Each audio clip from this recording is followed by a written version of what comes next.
Shalom, shalom. Most High in Christ bless. This is your brother Captain Messiah with another TOC Friday night Bible and chill. How's everyone doing? Hope everyone is feeling good, feeling nice, feeling fresh. All praises to the Most High, Yahweh Bahashim, Yahweh Shai. And a lot of stuff going on. So Passover already 2022. We see a lot of things that's happening.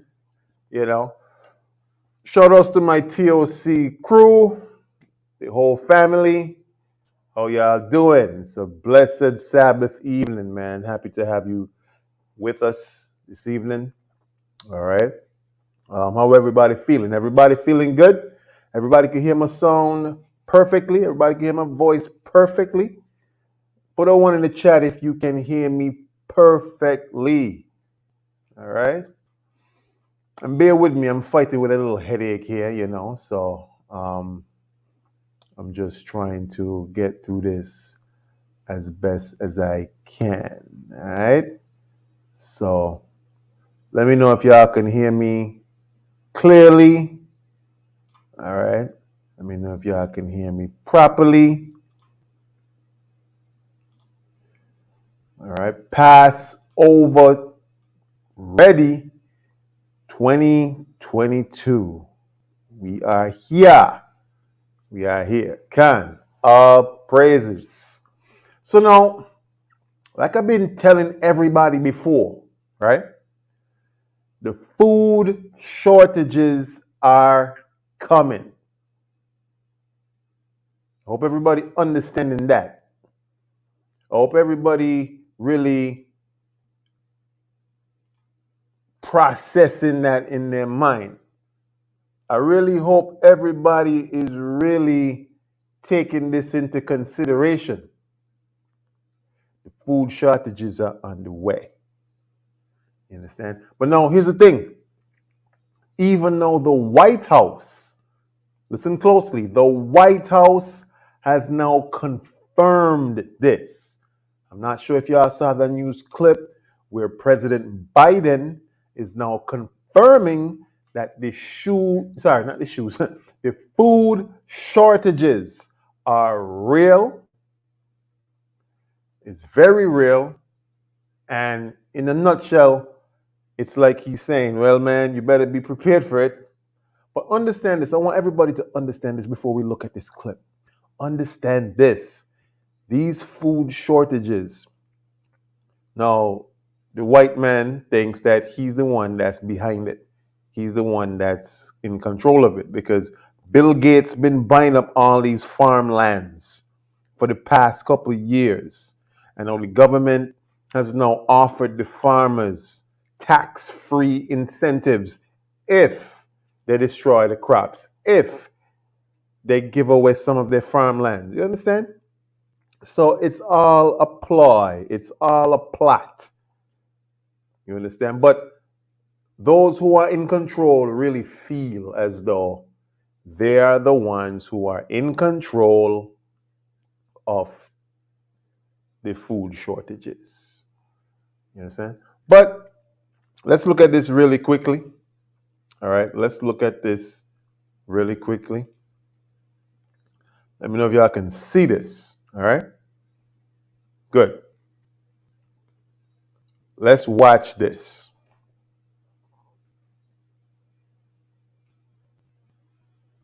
Food shortages. And okay, so let me know if y'all can hear it as well. All right?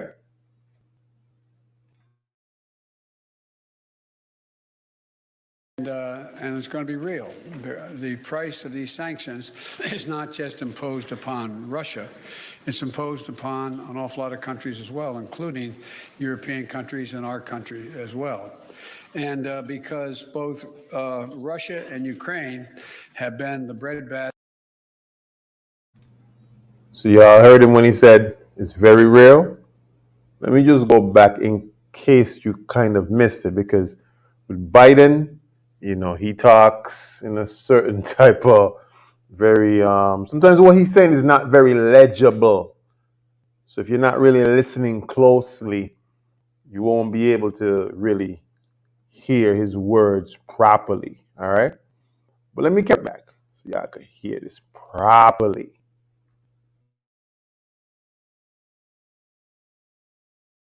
With regard to food shortage, yes, we did talk about food shortages. And it's going to be real. The price of these sanctions. You heard what he said? He said it's going to be real. Biden said the food shortages are going to be real. Hope y'all getting this. So everything that the Bible predicts, understand that these prophecies have been spot on thus far. Okay? Spot on thus far. So I hope everybody is really getting. Sanctions is not just imposed upon Russia. It's imposed upon an awful lot of countries as well, including European countries and our country as well. And because both Russia and Ukraine have been the breadbasket of Europe in terms of wheat, for example, just to give you one example. But we had a long discussion in the G7 with with both the United States, which is a significant, the third largest producer of wheat in the world, as well as Canada, which is also a major producer.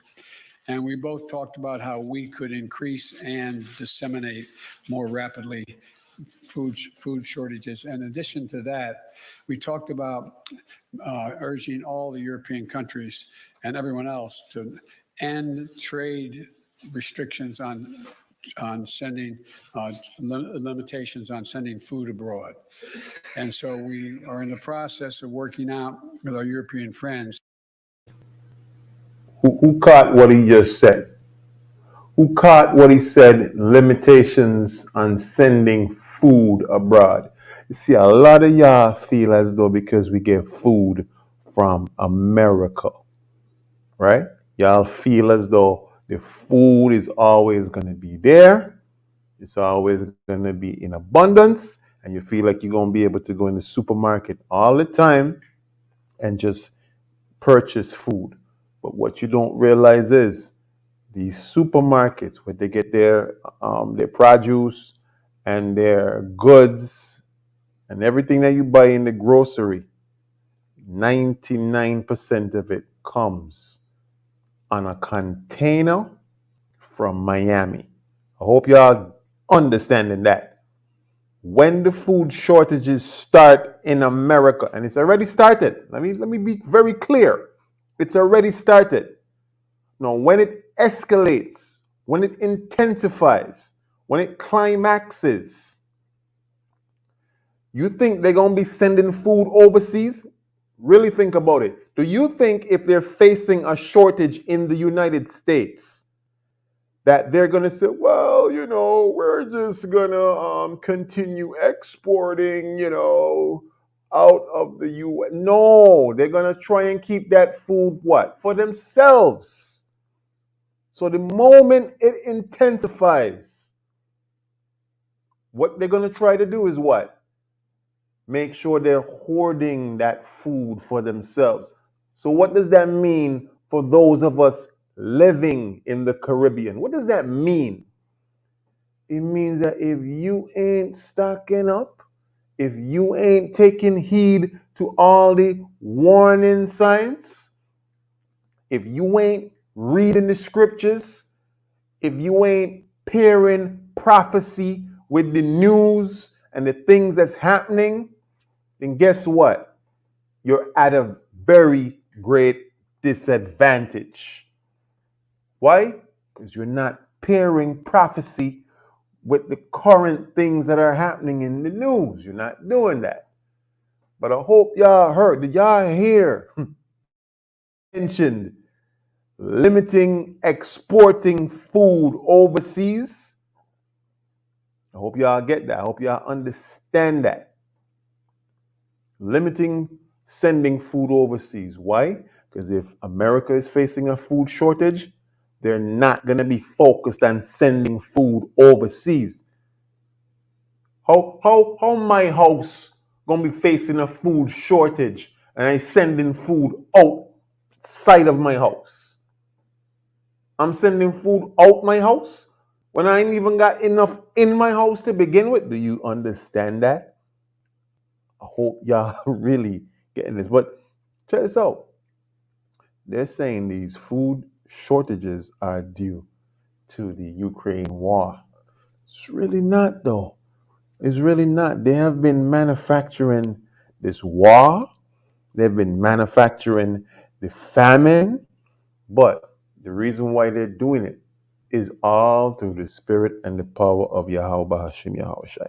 Understand that the Most High is using them as pawns to accomplish what? His will. The Bible said, who has resisted his will? That's what the Bible says. Everybody understand that? No one has resisted the Most High's will. So they're all doing his will. As a matter of fact, let me get a scripture really quickly. 2nd Ezra 6 and verse 22. Let's get that really quickly, man, because people really feel like the Most High out here playing. What it would be, what it would take to help alleviate the concerns relative to food shortages.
Oh, I'm sorry, I was muted. So I was saying we're going to 2nd Ezra 6 and verse 22.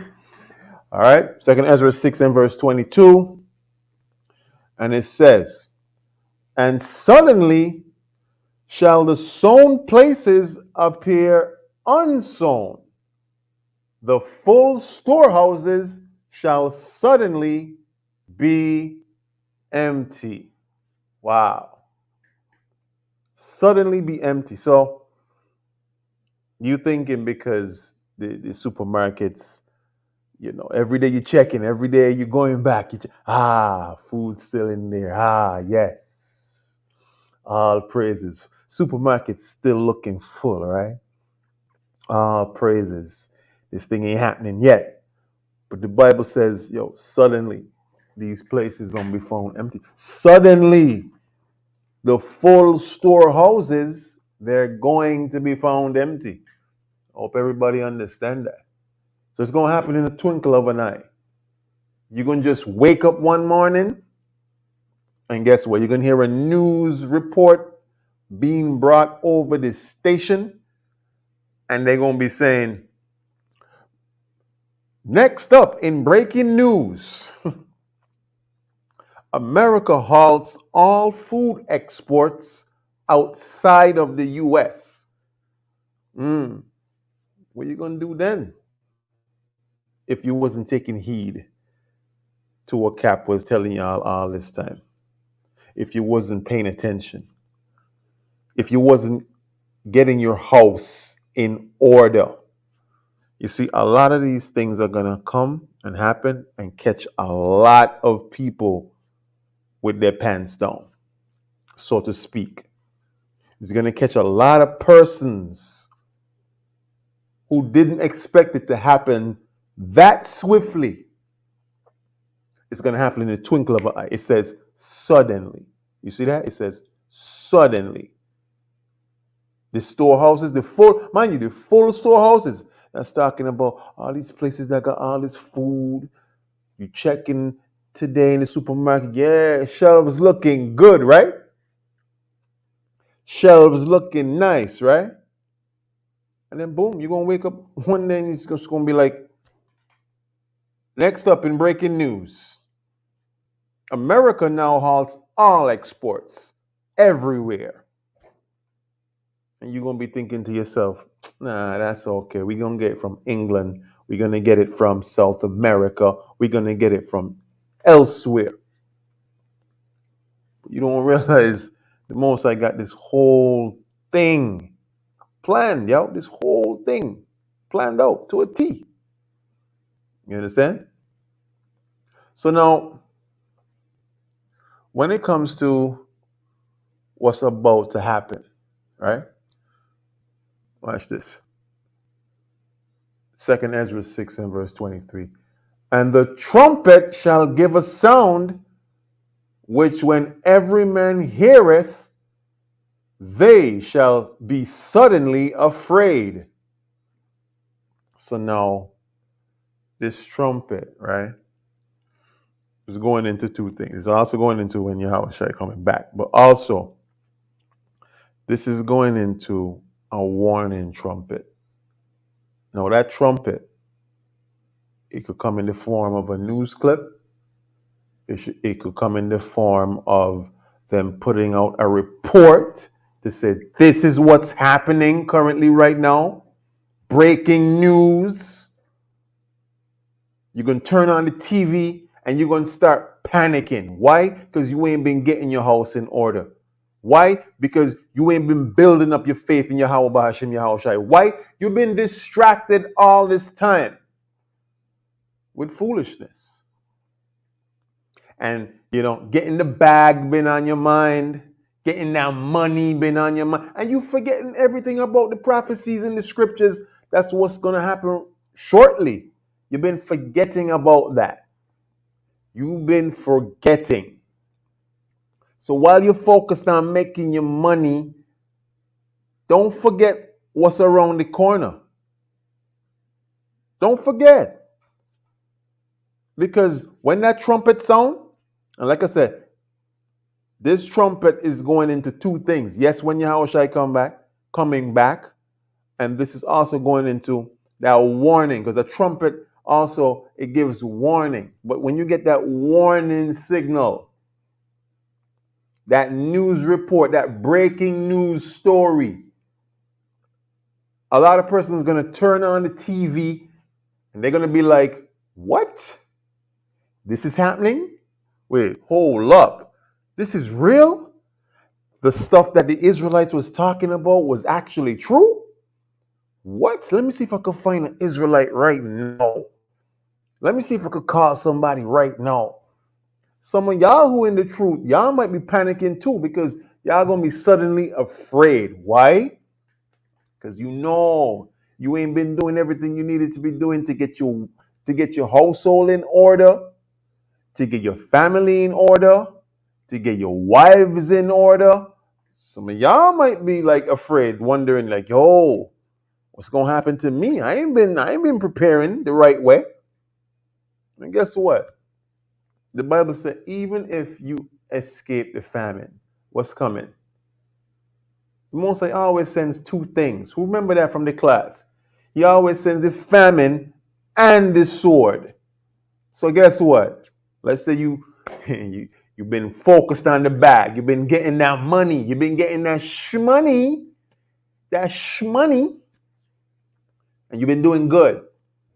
Right? And you got barrels packed away. Yeah, you good, right? But no, the Most High said, there's some, they're going to escape the famine, yes. But no, they're going to run straight into the sword. Meaning what? Judgment is still going to find them.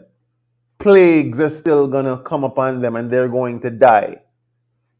Sicknesses, illnesses, right? Some people who like years down the road, they took the vax. They might realize, oh my goodness, this thing killed me years down the road. Like, yo, you don't know what the Most High have planned. My best advice to anybody: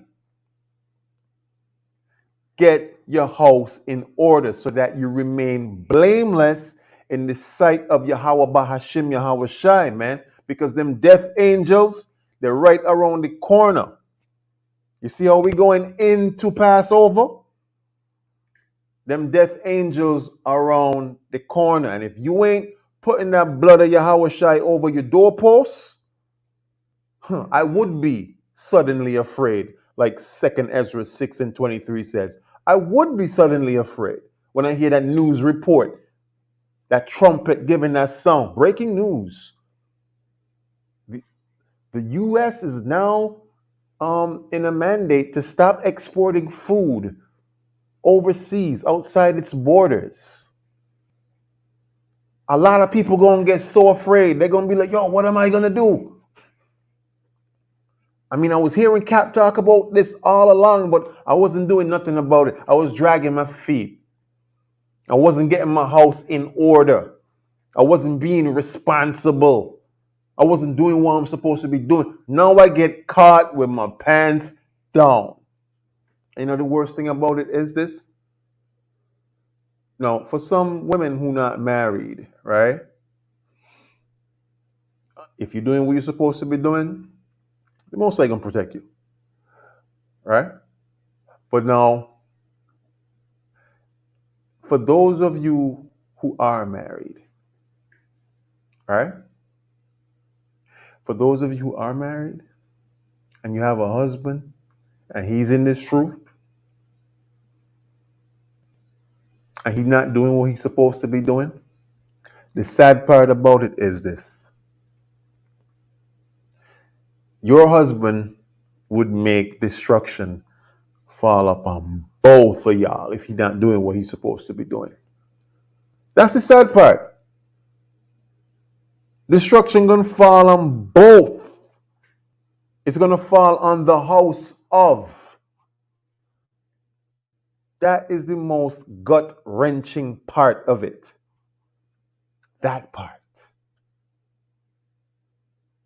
So, wives, if you know your husband needs to be where he needs to be in terms of getting the household in order, it's your job to encourage him. The Bible says, let both husband and wife hold themselves together in the fear of the Lord, in the fear. So it's your job too, sister, to make sure you encourage your husband that he's doing what he's supposed to be doing, because we got some tough times coming up, man. And wearing fringes alone ain't gonna cut it. Keeping the Sabbath day only ain't gonna cut it. If your house ain't in order, the Most High is still holding you accountable, and you're gonna still get caught by that sword, man. And like I said, the sad thing about it is you're gonna make yourself and your whole household fall by the sword, man. The whole house. So take heed. Really, really take heed. Take stock. Examine yourselves thoroughly. We got just under a week before Passover is here. Examine yourself thoroughly. And I hope all the sisters really got a chance to really,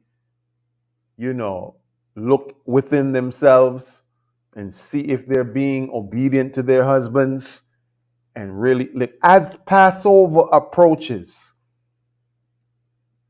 you understand, you want to be in that spirit of heavy self-examination. Heavy, very heavy.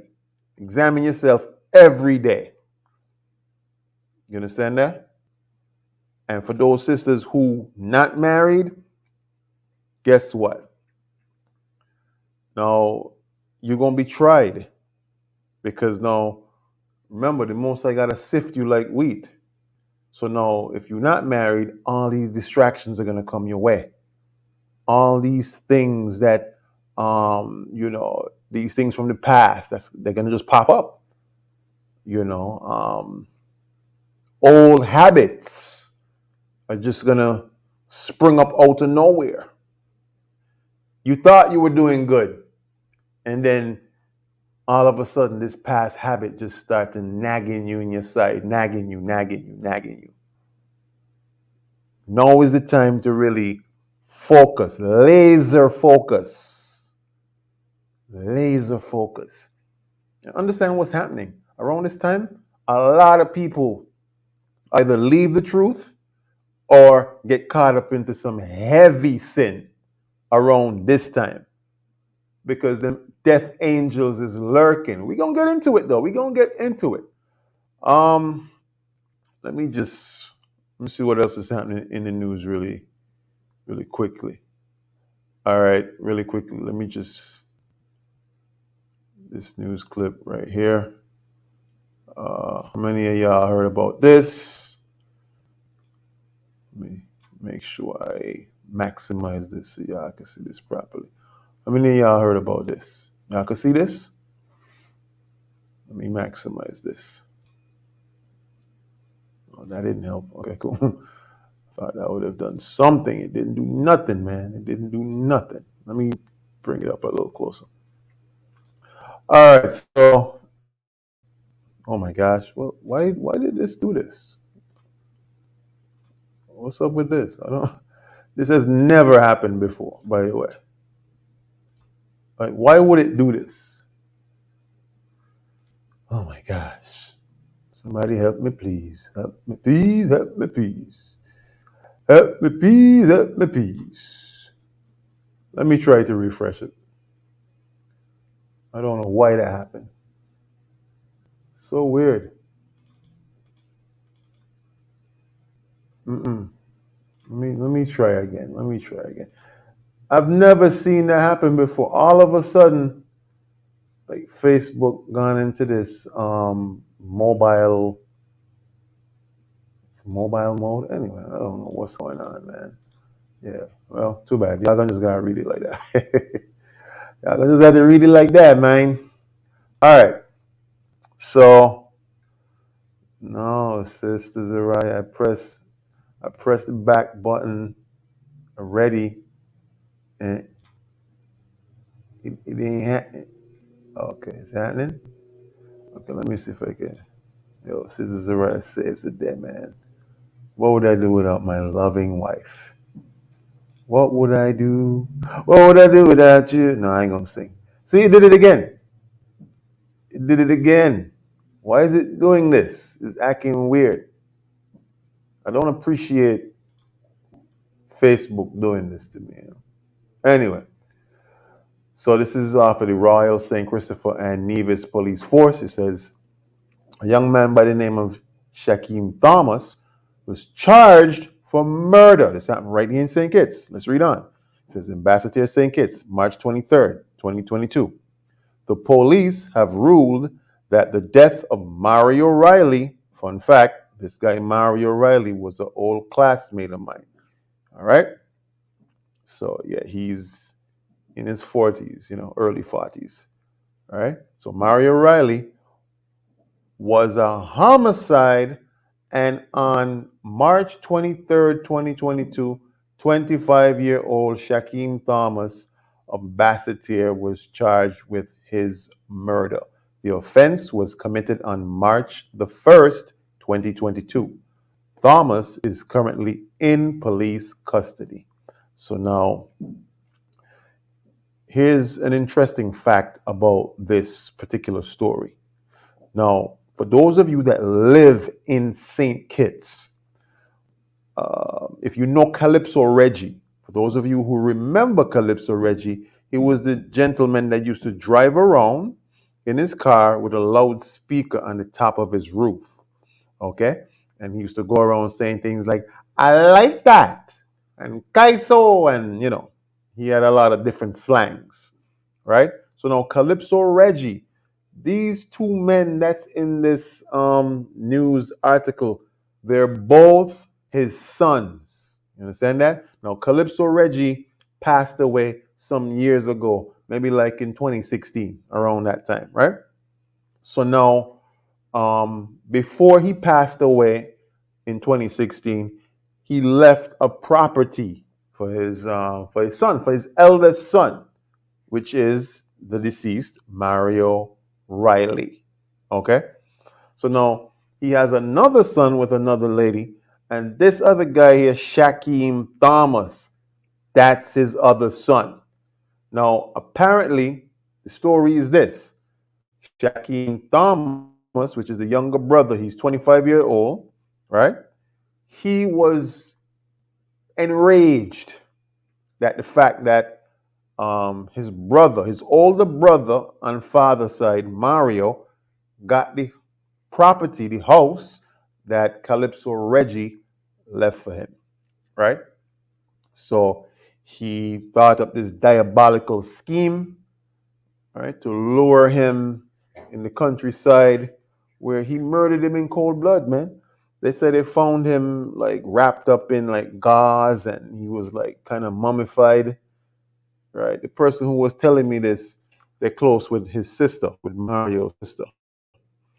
You understand? And don't quote me for wrong. I think what's that that makeup lady, Muslim MUA, Muslim Moi, whatever her name is. I think she's related to him. I think that's his sister. I think that's his sister. All right, don't quote me on it, but I think that's his sister. All right. So now,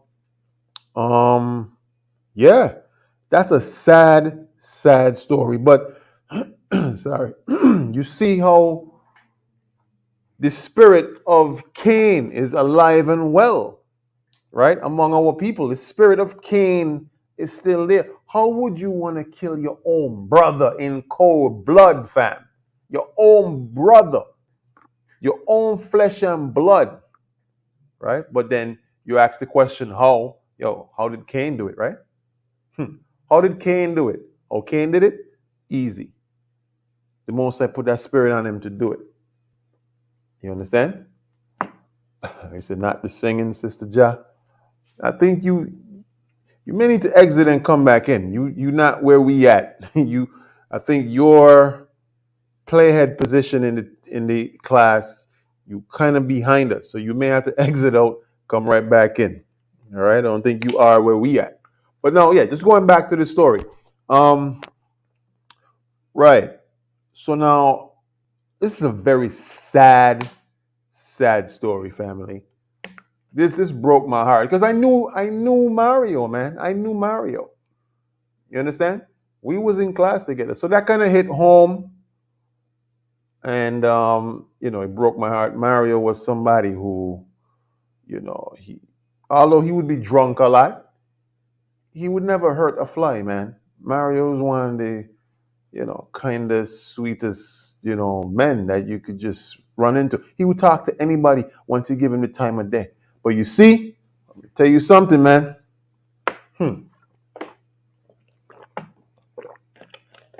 most I don't care about none of that. The most I don't care about if you think you're a good person to yourself, like in your mind. What constitutes being a good person in your mind is not what the Most I said is good, man. This is what you gotta understand. You understand that? Because what? Matthew 19 and verse 17 says what? It says there is none good. Watch this. So you might be thinking you good. You might be thinking you never did nothing to nobody. You might be thinking that, you're a fine young person who's just, watch this. Matthew 19 and 17 says, and he said unto him, why callest thou me good? There is none good but one, that is God. So listen, don't bother pat yourself on the back and call yourself good because you never you never did certain things, or you apologize to someone, or you helped that old lady across the street. or you gave that homeless person $1 or some chocolates, or yo, that's not what the Most High considers to be good, man. And plus, guess what? Ain't none good but the Most High God. That's first and foremost. Ain't none good. And guess what? Who said this? Yahushua. Look at this. It's written in what? Red letter. It's written in red. So Yahushua said, why you calling me good? There's none good but one. That's Yahweh. That's Yahweh. You understand that? That's Yahweh. You understand? Where's it? Sis can just press the live button. Yo, sis, just press the live button, man.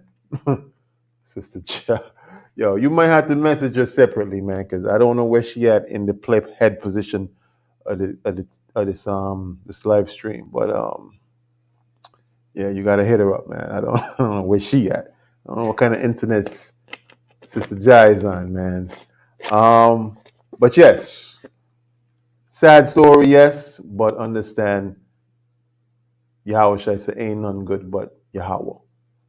So all the good deeds that you thought you did, guess what? Those things don't really amount to nothing unless there were things that were centered around the law. You understand? And even if you kept the law, we all broke the law. So we all transgressors of the law, but we don't continue to transgress the law because we now have grace. You don't continue to break the law. You understand? Okay. So that was a sad story. You know, I knew that brother, cool brother, but the Most High said you gotta go. When the Most High said you gotta go, you got to go.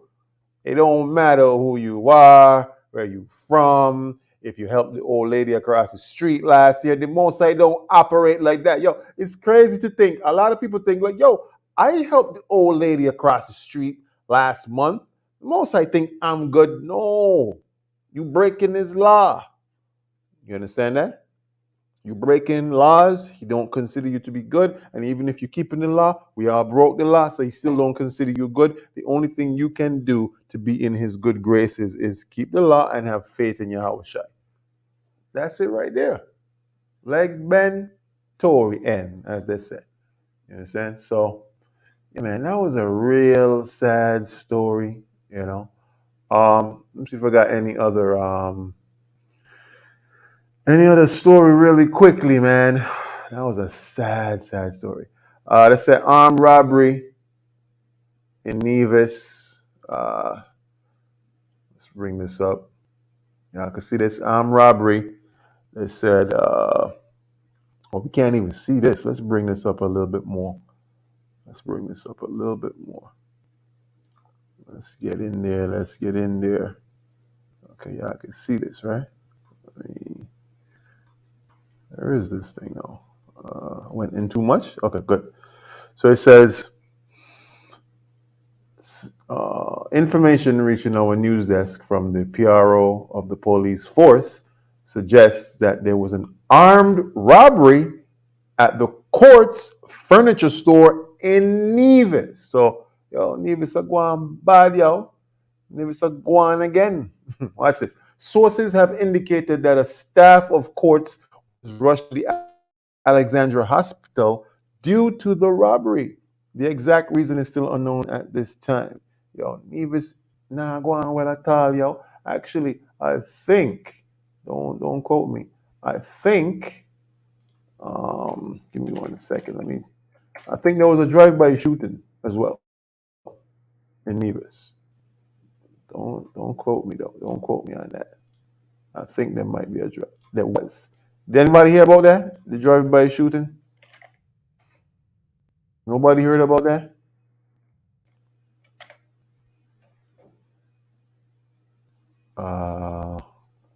Trying to get this screen from not being so. Give me 1 second. Give me 1 second. I don't know why this screen is showing like this, but hey, man, that's crazy. Look at that. They're talking about Music Fest this year. Paris, Popcorn, Keisha Cole. Like, you see how these distractions just come in the way when Yo, the world getting ready to go into some serious things happening, right? Look what they're focused on. Music festival. Anyway, ignore the noise, family. Ignore the distractions. You're going to see all these distractions online. Do not get caught up. You understand? I'm just here looking for this post. So they had an earthquake today as well. See that? The Bible said there'll be earthquakes in diverse places, man. You understand that? So that was this afternoon, maybe like 7 hours ago. Um, I'm just looking for this thing that it says there was a drive-by in Nevis. Can't seem to find it. But I did read about it, though. I did read about it. All right. I did read about it. Let me see. Really quickly, though, let me, before I get that story, who's seeing this story right here, man?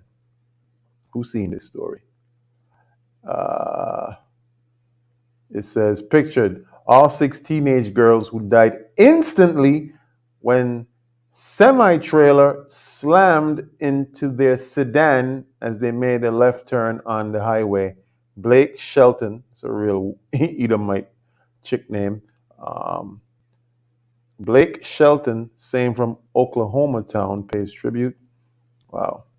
So, yeah, look at that.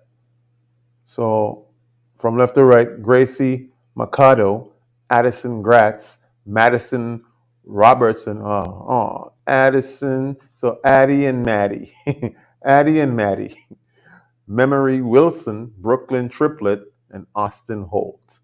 Wow, all of them died on impact. They died instantly. But guess what? The Most High said He gonna return the recompense unto Edom, man. All praises to the Most High, man. All praises. You understand? You give all praises to the Most High. When he say He gonna do something, He gonna do it, man. So Edom is crumbling, man. You understand? So Israel coming back on top, and these Edomites, you got to give the Most High praises for that. You understand? Just a quick story on that. Where we at?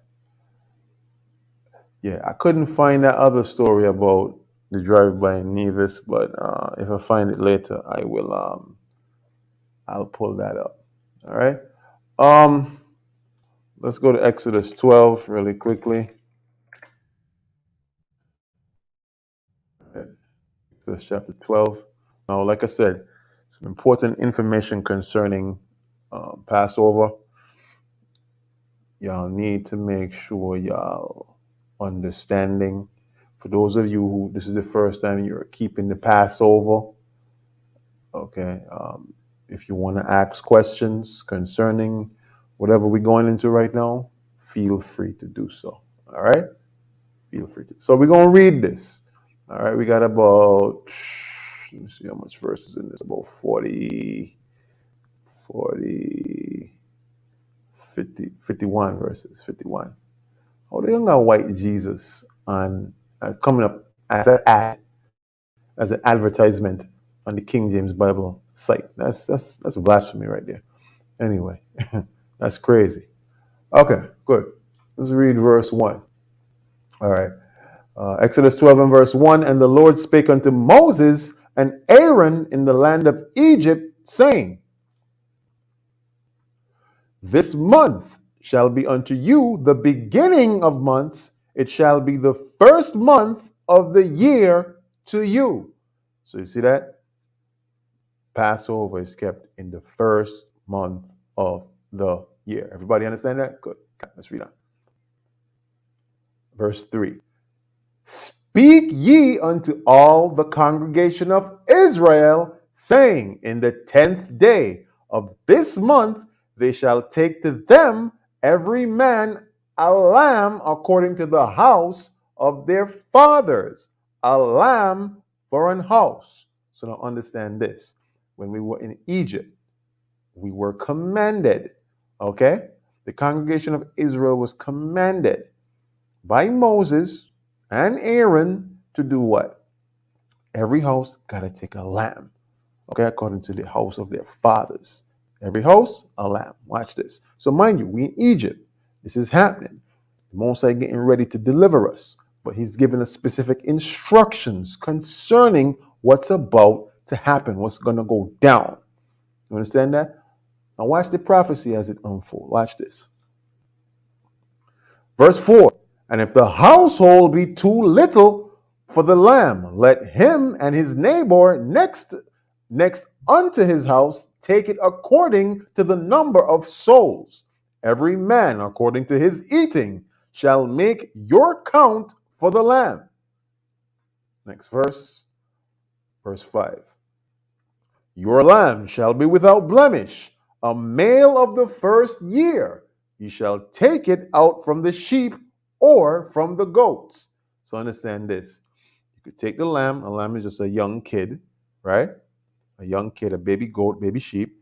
Okay, it has to be a male out from the first year, right? You could come from either the sheep or the goats. Now understand this. Yes, in sync, we do have we got sheep, we got goat. Sometimes it's very challenging to get a whole, baby lamb, a whole baby sheep or goat. So a lot of times what we do is just because we in captivity. Let's just be real. We in captivity. It's not that easy it's not impossible. Don't get me wrong. It's not impossible to get a baby sheep or a baby goat. But who knows? Maybe what we're gonna do is, Lord willing, we gonna get that baby sheep and that baby goat, and we gonna kill it ourselves, man. You understand? But just for availability purposes, we go and we purchase lamb that's cooked. All right, just for availability purposes. But this is how they did it back then. This was the first Passover they ever kept. All right, let's read on. Verse 6. And he shall keep it up until the 14th day of the same month. And the whole assembly of the congregation of Israel shall kill it in the evening. So you see that? That lamb, okay, that baby sheep or that baby goat, it was kept up until the 14th day. Everybody get that? Of the same month. And it says the whole assembly, the whole, not some. Okay, not some. Everybody, the whole assembly, they gonna kill that. All right? Let's read on. Next verse. Verse 7. And they shall take of the blood and strike it on the two side posts and on the upper door of the posts of the houses, wherein they shall eat it. So we were instructed. Watch this. Take the blood, put it on the two side posts. All right? Because in that house we was going to eat that lamb, but that blood had to be over that door. Why? Watch this. Let's read verse 8. Verse 8. And they shall eat the flesh in that night, roast with fire and unleavened bread, and with bitter herbs they shall eat it. So this is what you're supposed to eat the Passover lamb with. You're going to eat it with unleavened bread. Now, if anybody know anything about unleavened bread, it's bread that doesn't have any yeast in it. Everybody understand that? Bread with no yeast, zero yeast. So mind you, we're reading this from the book of the law. So we got to do this. We got to keep this. This is very, very important. You understand that? And it says, and with bitter herbs, they shall eat it. So there's a list of bitter herbs. Let me pull this up really quickly. There's a list of bitter herbs. Some of them ain't really bitter, but you got to know what site you're really looking at, because Esau be tripping, man. Esau be calling some stuff that ain't really, that ain't really bitter. He be calling that bitter. Understand? So you gotta be careful with Esau websites. So it says these include horseradish, parsley, coriander, mugwort, chamomile, mint, horehound. I've never heard of horehound before. I think I've heard of it, but I've never come across horehound. So horehound, endive, and many others that might surprise you. Vitamin A packed romaine lettuce. So, well, me and my wife, me and my wife was like, well, me, I was telling her like, I really don't feel romaine lettuce is a bitter herb, man. And she was telling me, Cap, it is one. I was telling her, nah, I don't think romaine lettuce is a bitter herb. Now, shout outs to Deacon Asaph at IUIC because I think, don't quote me, I think he feels the same way too. I think he also feels once the herb isn't bitter to taste, then it's not classified technically as a bitter herb. And I'm with you on that, Deacon Asaph. I'm with you on that. You understand? But like I said, you got to be careful where you getting this information from. Because look at this. Um, Shalom, Most High Christ bless, Sister Meredith. Now watch this. So now, bitter herbs. This website comes from where? It says weightsuccesscenters.com. I'm pretty sure that's Esau. That's a white person website right there. You know what I'm saying? But like I said, you could let me see. Bitter herbs in the Bible. Look at this. Bitter herbs in the Bible, things like horehound, tansy, horseradish, endive, parsley. So we're going to be using parsley. Okay, again, we're going to be using parsley for our bitter herb selection. All right, our bitter herb selection.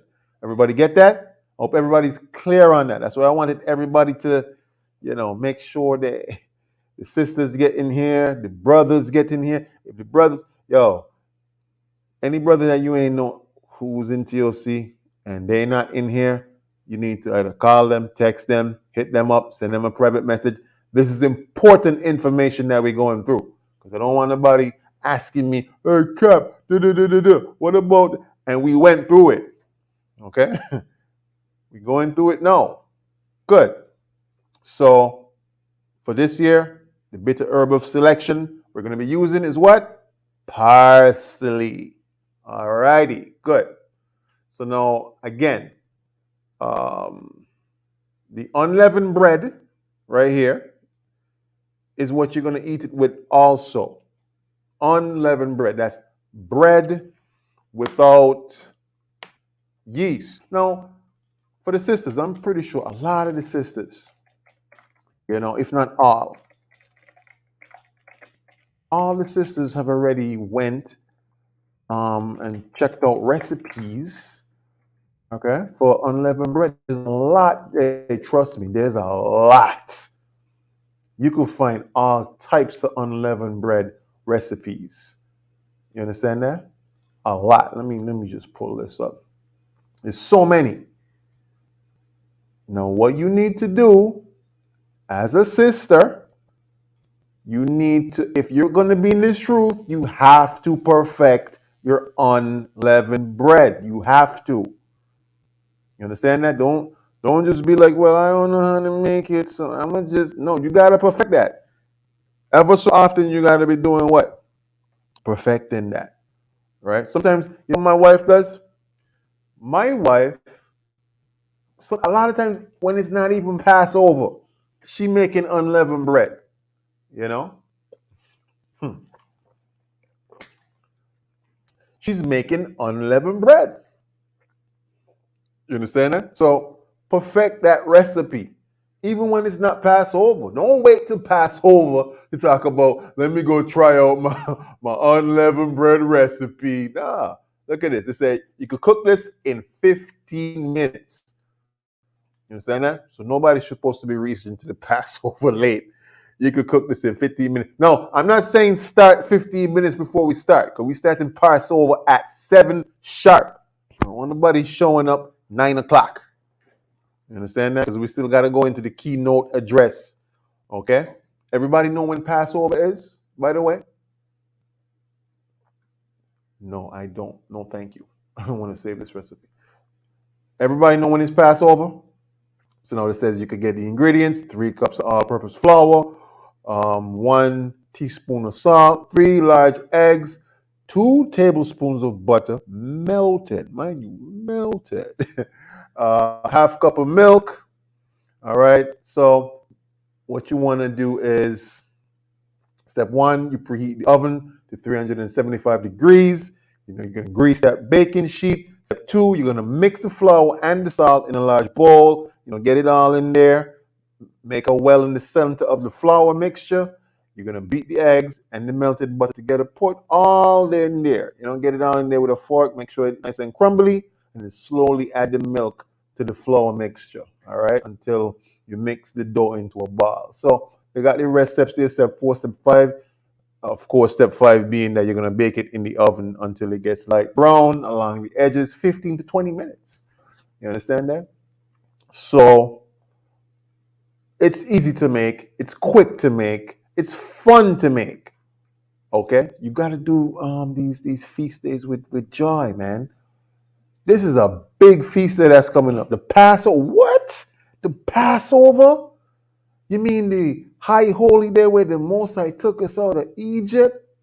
Man, y'all playing, man. Y'all playing. Yo, who got Passover garments ready?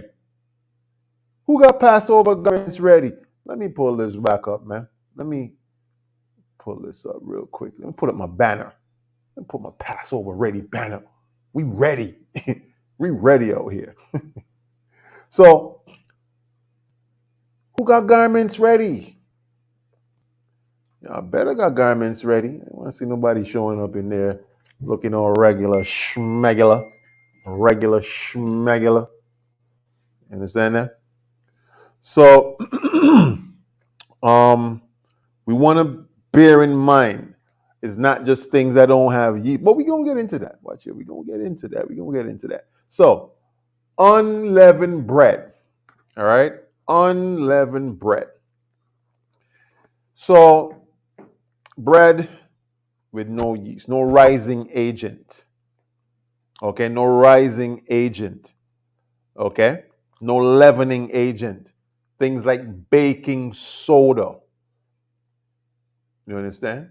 But when we come down to the rest of the verse, Cap gonna get into that part when it comes to the feast of unleavened bread. But for now, we're at verse 8. All right? Verse 8. So this is what you eat the Passover with. What do we eat it with? Bitter herbs. What else we eat it with? Unleavened bread. What else we eat it with? Lamb. You understand that? Lamb.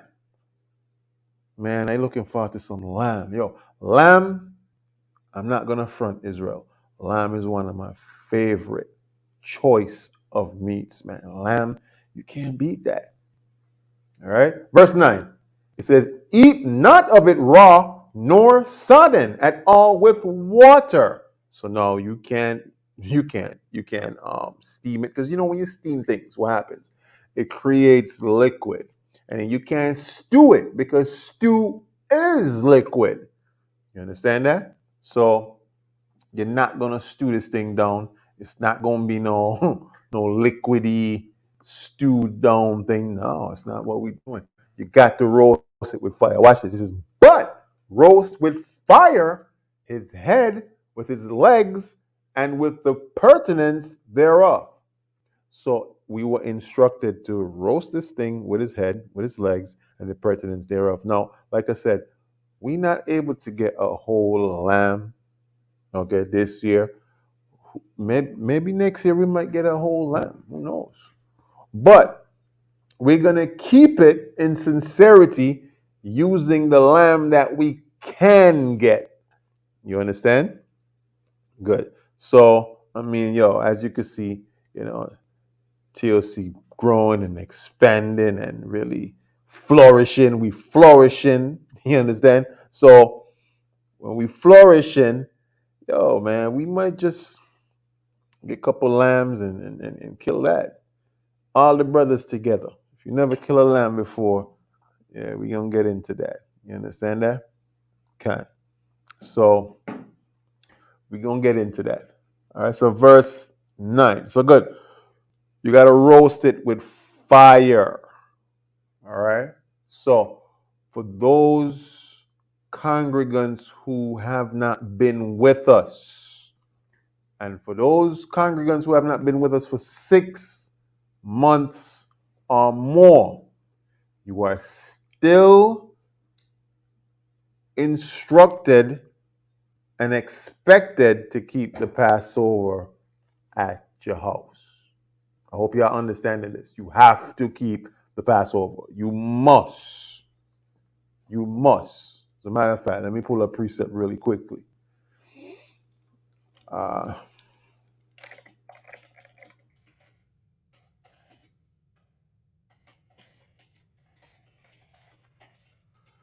let's get this. Okay, watch this. Numbers 9. Numbers 9, Numbers 9, Numbers 9. So even the foreigners, the Israelite foreigners, had to keep the Passover. Watch this.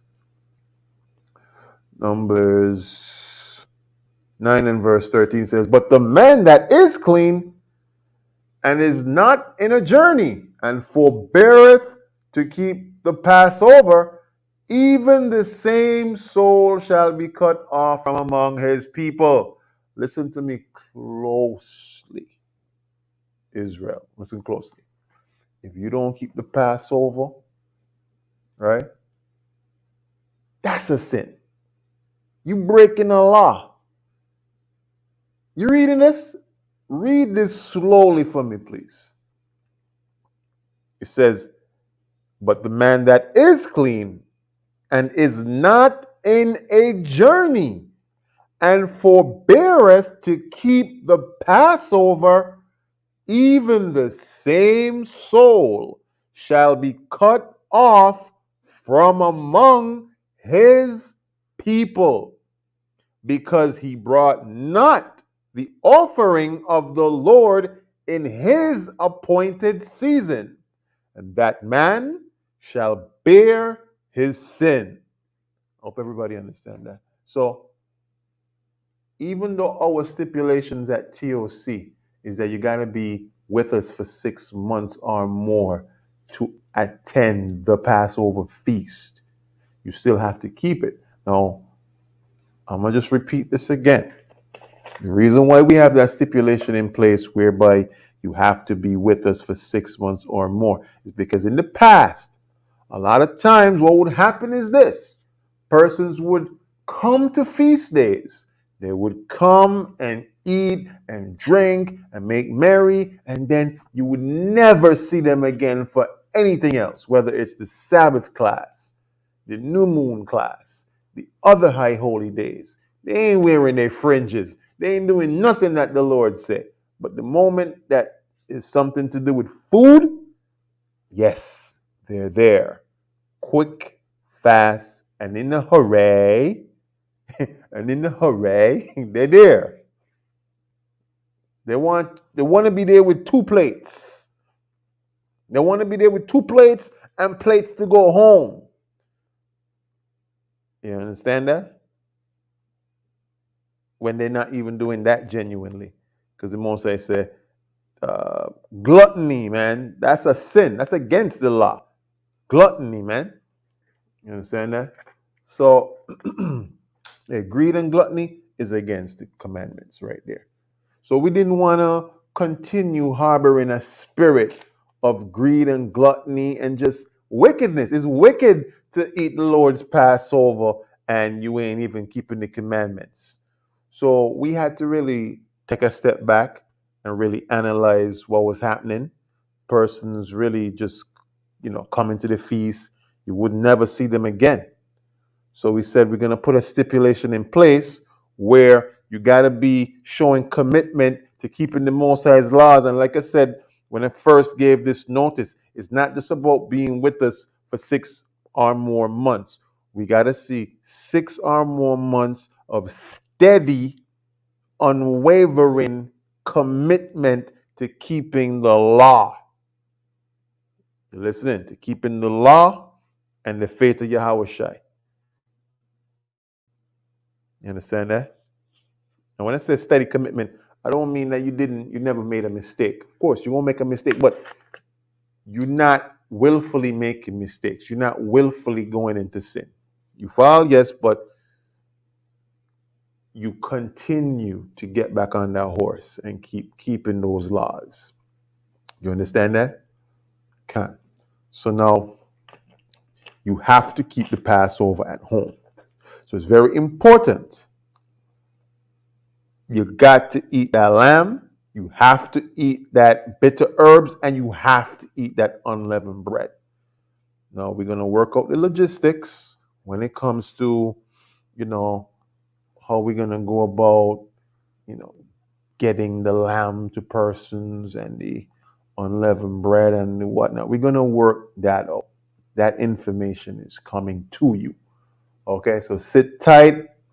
We're gonna do that, but off the class, not on the class.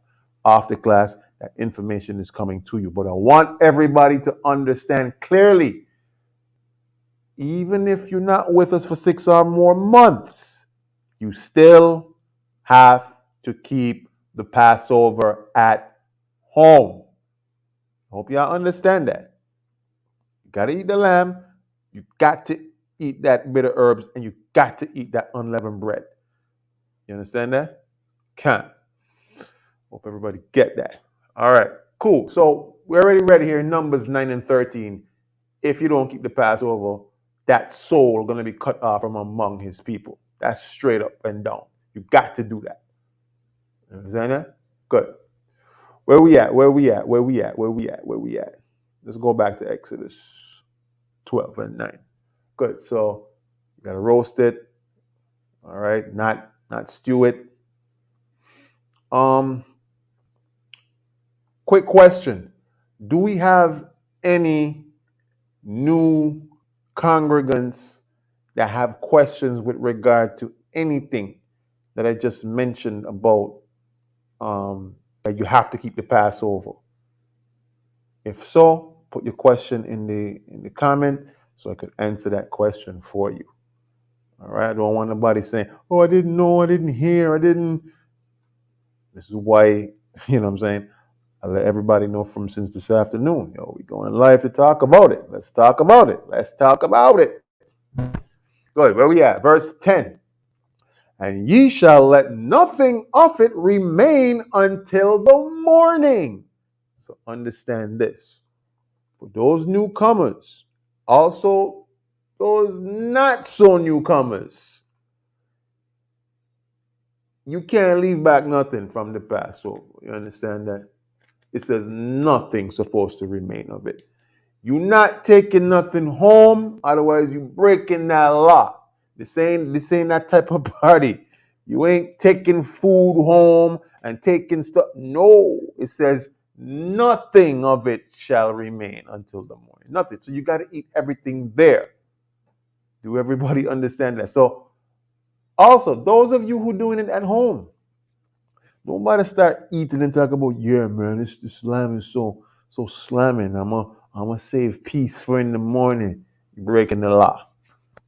Don't do that. Eat everything. And whatever you can't eat, what you supposed to do? Toss it. Ooh. I know some people toss it? Yeah, you gotta toss it. You gotta throw it away. There's some people who just hate to see food get thrown away. You gotta toss it though. You have to toss it. It says, let nothing of it remain until the morning. And that which remaineth of it until the morning, ye shall burn with fire. So you see that? The Levites would come and ensure that any remains that came, that left over, y'all burnt that with fire. You understand that? So, whatever leaves back, toss it, bin it, trash it. If not, eat it. But you got to eat it in one sitting. Because when we were given these instructions, we were still what? In Egypt. And we were getting ready to do what? Leave. But we couldn't leave with lamb and unleavened bread. No, we couldn't leave with that stuff, man. So we had to eat that and then discard of it. Watch this, because the Most High was getting ready to do something in the earth. All right? Verse 11. And thus shall ye eat it, with your loins girded, your shoes on your feet, and your staff in your hand. And ye shall eat it in haste. It is the Lord's Passover. Wow, look at that. We had to eat it quickly. Loins girded, meaning that your breeches had to been tied up tight for you men. Your shoes had to been on your feet, your staff in your hand. You had to pack up quick. You got to move fast. It says, and ye shall eat it in haste. It means quickly. All right. It is the Lord's Passover. Let's read on. Verse 12. Now, this is why we had to take up with Jaji Bungle, as they say here in St. Kitts. Take up with Jaji Bungle just means grab up whatever you have and move quick. Verse 12. For I will pass through the land of Egypt this night, and will smite all the firstborn in the land of Egypt, both man and beast. And against all the gods of Egypt I will execute judgment. I am the Lord. So you see that? Prophecy was coming to pass quick. This wasn't a prophecy that was going to take years to happen.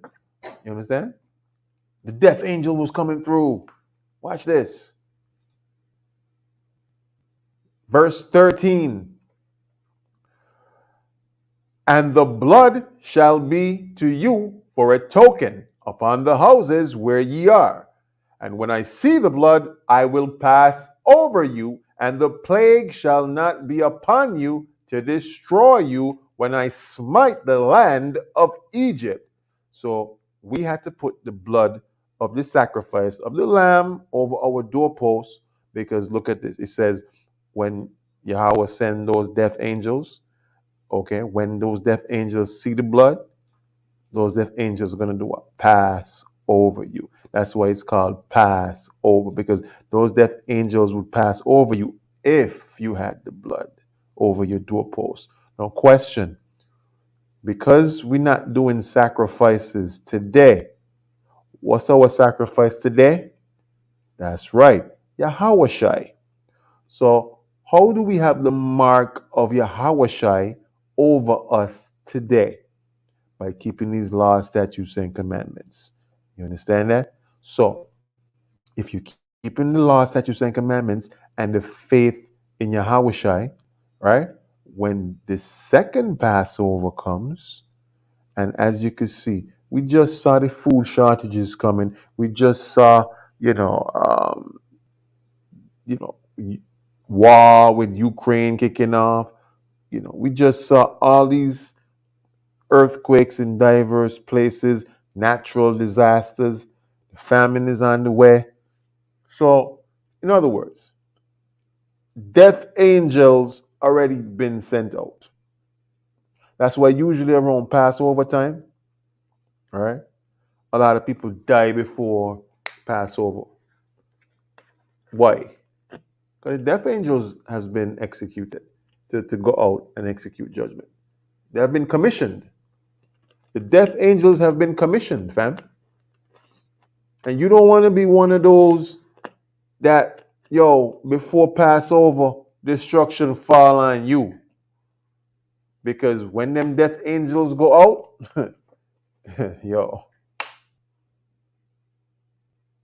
ain't no saving you. Verse 14.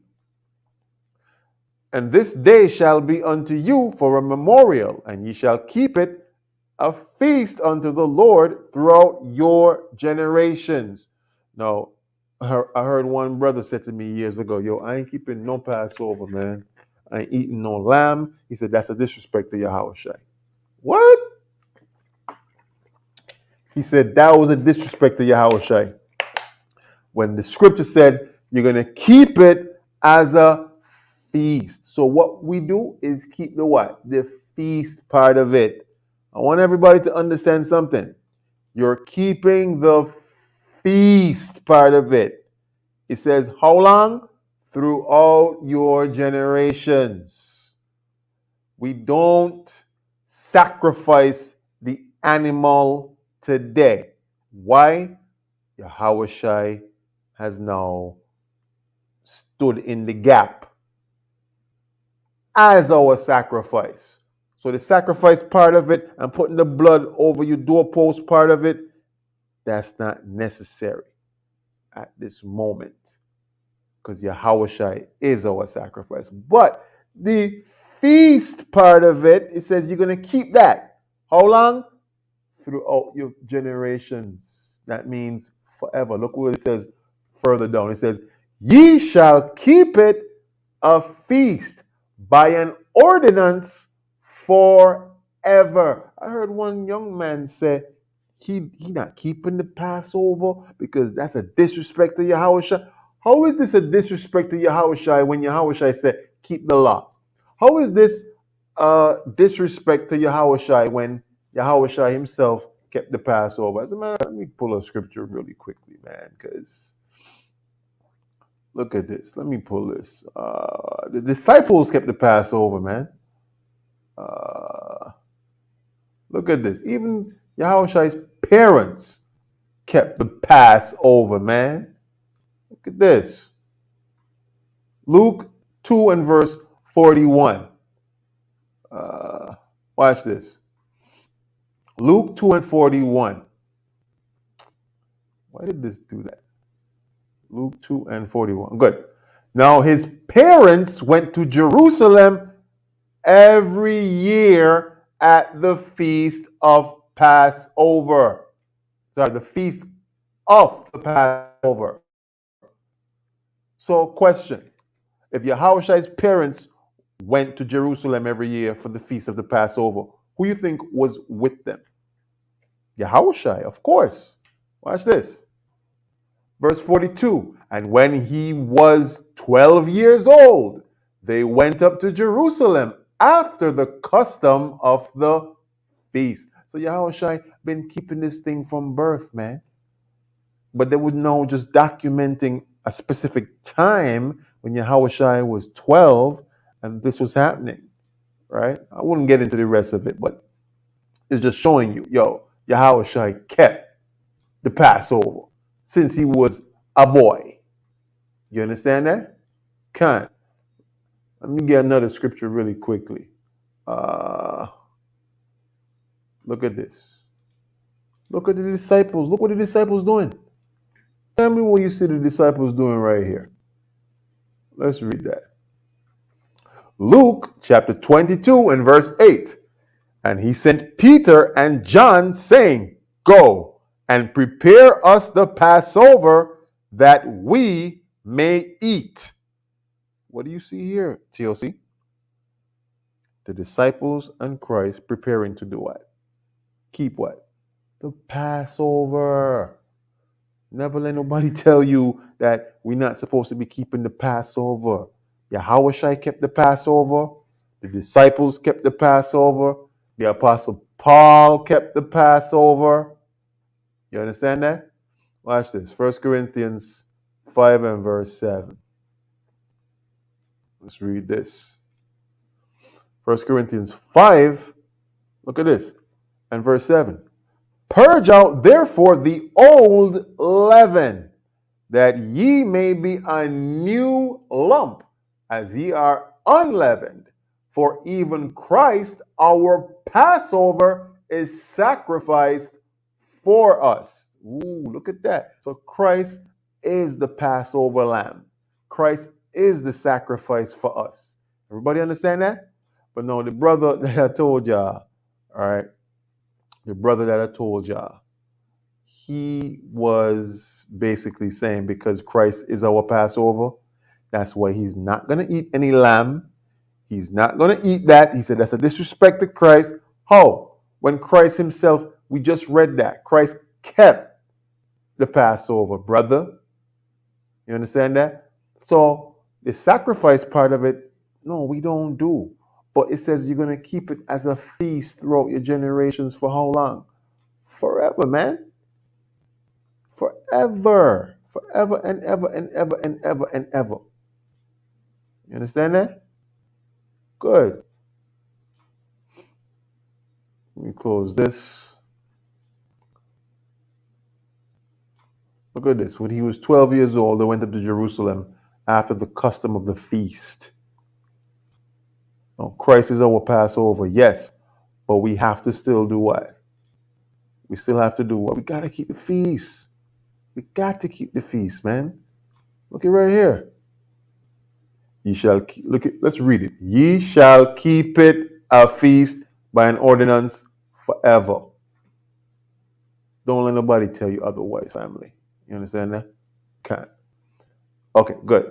So let's read on. Verse 15. As a matter of fact, watch this. Watch this. 1 Corinthians 5 and verse 8. It says, therefore, let us keep the feast. So wait. Hold up.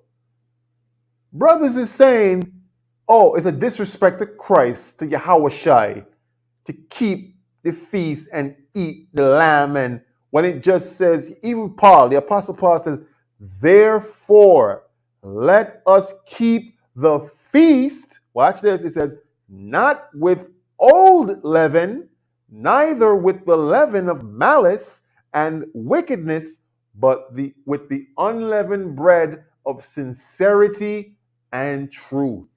Look at that. So the reason why we eat unleavened bread is because leaven represents what? Sin, wickedness, malice. But now the unleavened represents what? Sincerity, truth. Keeping God's laws. You understand that? So let's read on. Watch this. Now we at this part. Watch this. Verse 15. 7 days shall ye eat unleavened bread. So you're not going to eat no bread with no leaven in it. No yeast, no leavening agents, no baking soda, no rising agents. This is the part that I said earlier I was going to get to. So how long are you going to not eat bread and other food products with leaven in it? 7 days. Because watch this. Even the first day, ye shall put away leaven out of your houses. So the first day. Now, I just make sure even before the first day come. Right? Before the first day even come. Right? Yo, ask my wife, man. We don't play. We not waiting until that first day.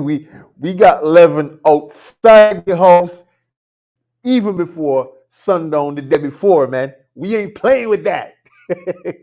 We ain't playing. You understand that? So we make sure the day before on sundown, no leaven in the house.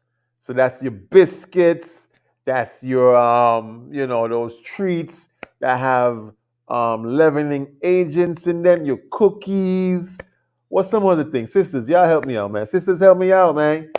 Y'all know those treats that have leavening agents in them, rising agents, caking agents in them. Help me out, sisters. You got cookies, you got biscuits, you got what else, man? What else you got? Put some products in the comment section so that, brothers and sisters who watching this and new brothers who, started congregating with TOC, new sisters as well who started congregating with TOC, they could understand what not supposed to go in their mouths for those 7 days. Put some things in the chat, man. You got your cookies. You can't eat pancakes. No, ain't no pancakes, B. You understand that? What else? Sisters, put some things in the chat that contains leaven that we're gonna put away for those 7 days. So no pancake. Yeah, I already said pancakes, right? No pancakes. All right. What else? Well, obviously, bread with leavening. Your regular bread, you're not gonna eat that. Your regular. Okay, cool. Zariah come through. Okay, bakery bread. That's big right there. So you're not going to Fulton, Fancy Loaf, American Bakery, right? You're not going to Island Bakery. You're not going to Best Buy Bakery. You're not going to none of the outlets that sell bread like Rams and Value Mart and Best Buy and the corner store shops and the Chinese stores that sell bread. Nah, you're not picking up no bread from them. All right? So bakery bread, out of it. Cookies, that's out. That's a no-no. All right? Biscuits, that's a no-no. Pancakes, that's out. Waffles is out. Waffles is out. You got to throw that out for those 7 days. All right? Now, the Feast of Unleavened Bread, okay, and the Passover, they run concurrently. What do I mean? The Passover is on the first day at sundown. Now I know on the calendar it has March 31st, but we're going to be doing it on April 1st. Okay? April 1st at what? Sundown. Understand that? Let me put that up as a banner right now. Pay attention. All right? April 1st at sundown. All right? April 1st at sundown. Everybody can see that?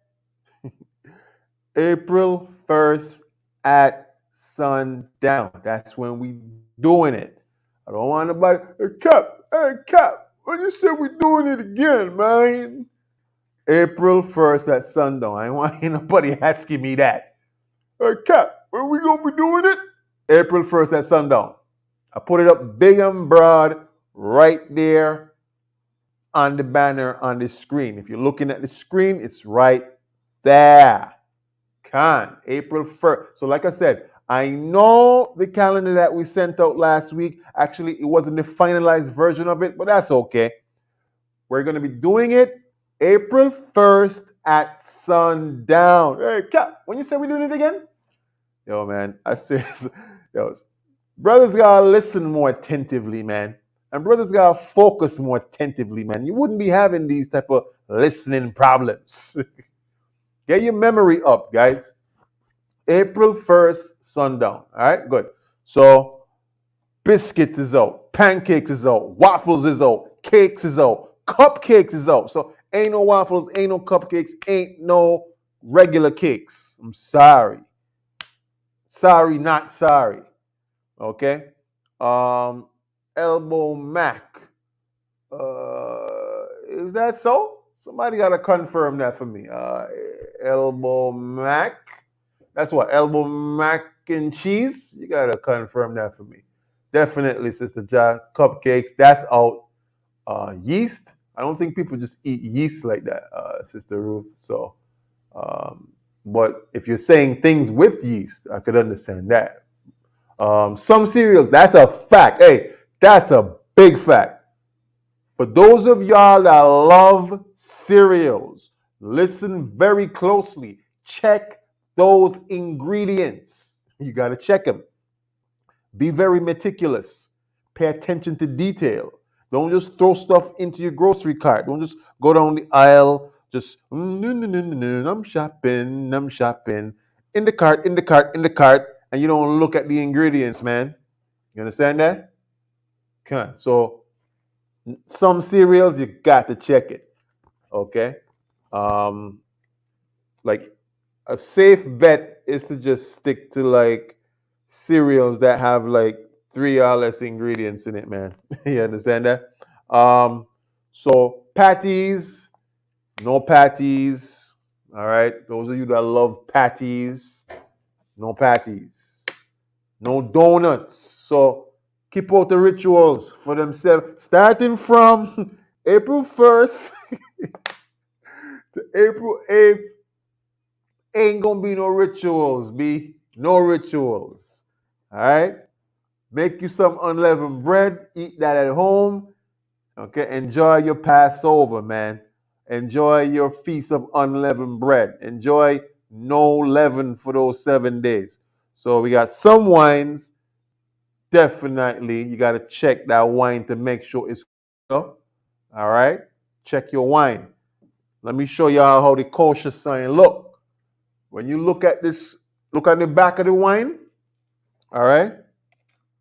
It has to have this on it. Okay, the kosher symbol. Gotta look for it. All right? Gotta look for the kosher symbol. Now, is one out of a couple things. All right? Y'all can see this.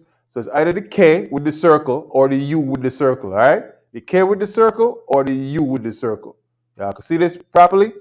The K with the circle or the U with the circle. See that? If you look on the back of the wine bottle and it has this, you're good to go. If you look on the back of the food product that you're buying and it has this, you're good to go. If you look on the back of the food product and it has the U as well, any one of these, you understand? Then it's okay to eat, all right, during Feast of Unleavened Bread. But it has to, most of them have the U or the K. I've never really seen these other ones.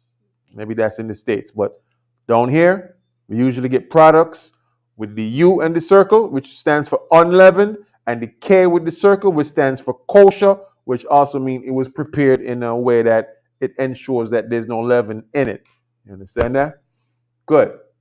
So be very careful. Check your ingredients. Look for that U, look for that K. Look for that U, look for that K. You understand that? Let me put that up as well. Look for the U,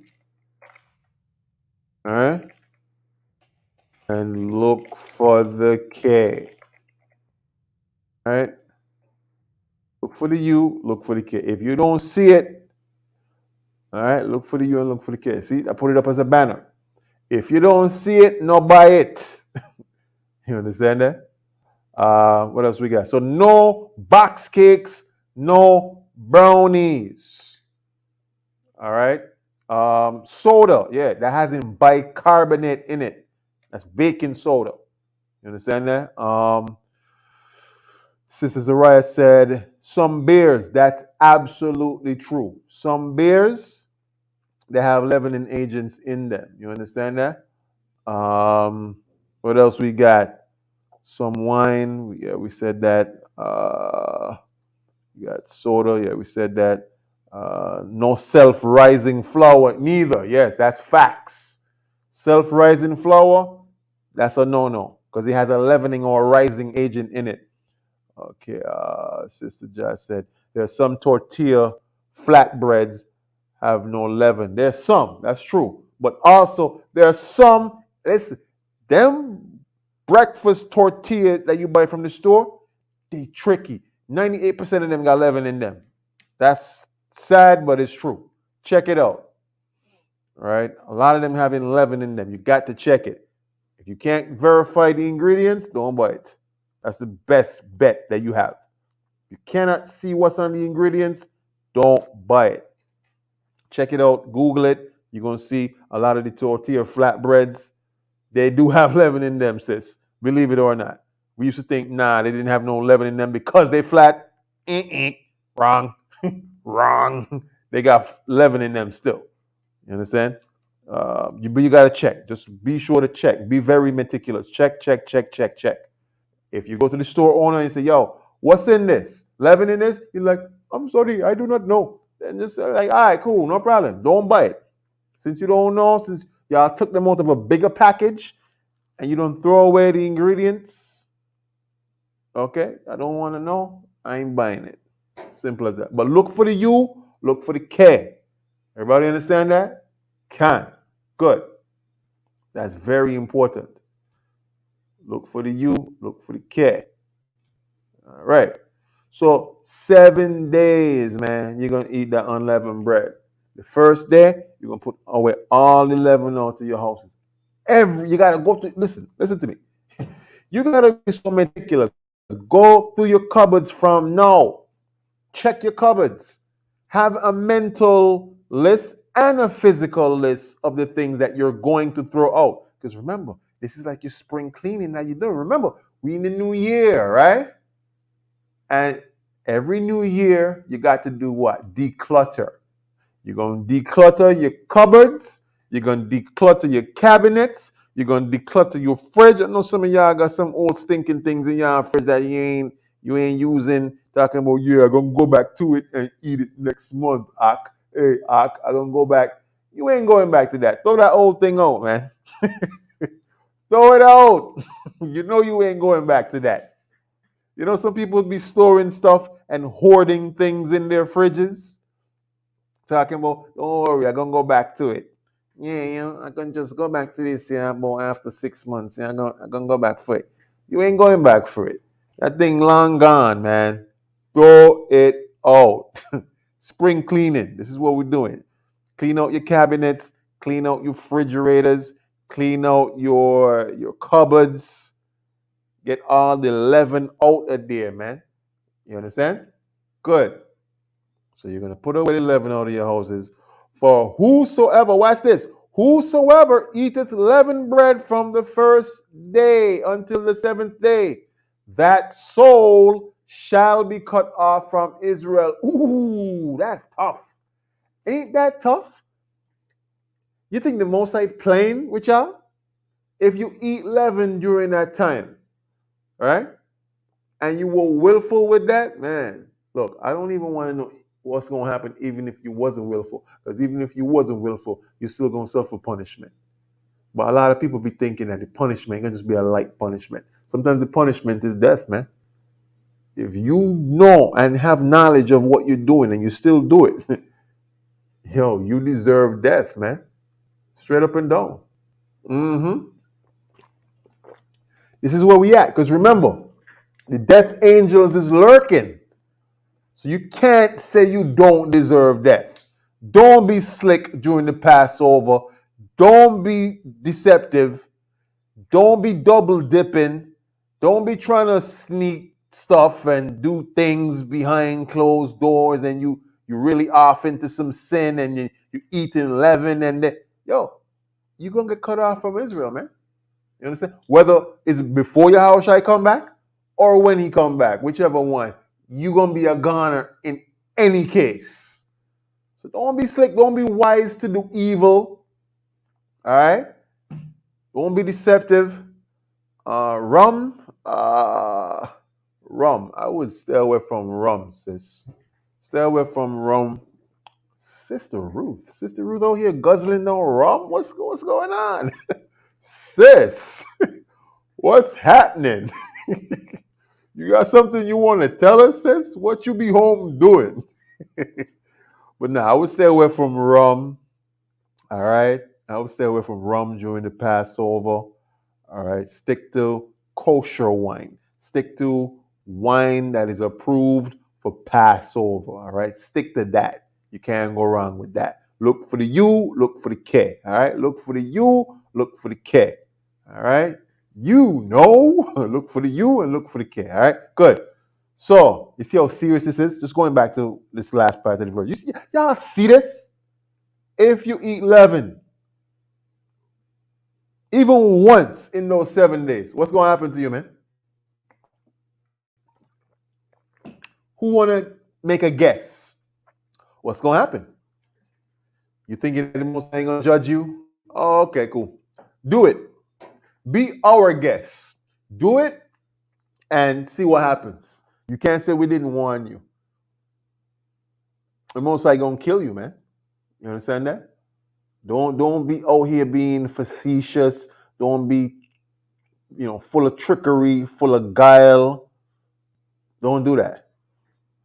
Most High, he gunning for you. Remember that. He gunning for you, trying to sift you like wheat. Where we at? Verse 16. Watch this. It says, and in the first day there shall be a holy convocation, and in the seventh day there shall be a holy convocation to you. So We're going to have a gathering on the first day of the Passover and on the last day as well. Everybody understand that? Those days are Sabbath days because it says, no manner of work shall be done in them, save that which every man must eat, that only may be done of you. So the only work you're going to do is when you're preparing the Passover meal, man. You're preparing your unleavened bread and you understand that? But the Sabbath is only on the first day and the last day. Again, the Sabbath is only on the first day and the last day. Let me put that up. The Sabbath is on the first day and the last day. Understand that? Fine. Good. Wait, I thought it. Oh my gosh. I just created this thing. Okay. The Sabbath is on the first day and the last day. Good. Everybody see that? The Sabbath is on the first day and the last day. Good. So where we at? Verse 17. And ye shall observe the feast of unleavened bread, for in this selfsame day have I brought your armies out of the land of Egypt. Therefore shall ye observe this day in your generations by an ordinance forever. Everybody understand that? It's something that you're going to do forever, man. I hate to hear brothers talking about, oh, we ain't supposed to be doing the Passover right now because we're not in our land. Family, listen to me. The first Passover that we ever had wasn't in our land. What you talking about? Like, you crazy or nah? If you crazy, just say so. The first Passover we had was not in our land. What is brothers out here saying? They are some bugged out people, man. You understand? So now, let's read verse 18. So it says you're going to do this as an ordinance for how long? Forever, forever, forever. Good. Verse 18. In the first month, on the 14th day of the month at even, ye shall eat unleavened bread until the 120th day of the month at even. You understand that? You're going to eat unleavened bread from the 14th, right, until the 21st. You understand that? Good. In the first, it says it right here.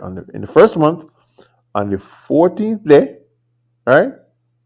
So from the 14th, right, you count 15, 16, 17, 18, 19, 20, 21. 7 days. Everybody get that? Count. Let's read verse 19. 7 days shall there be no leaven found in your houses. For whosoever eateth that which is leavened, even that soul shall be cut off from the congregation of Israel. Wow. Y'all see how serious this is? Please, family.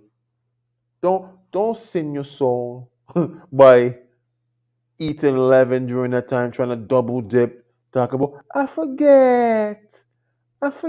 Listen, to y'all sisters out there with those amazing unleavened bread recipes. Remember, Cap Wife ain't here. So I need all the unleavened bread that I could eat, man.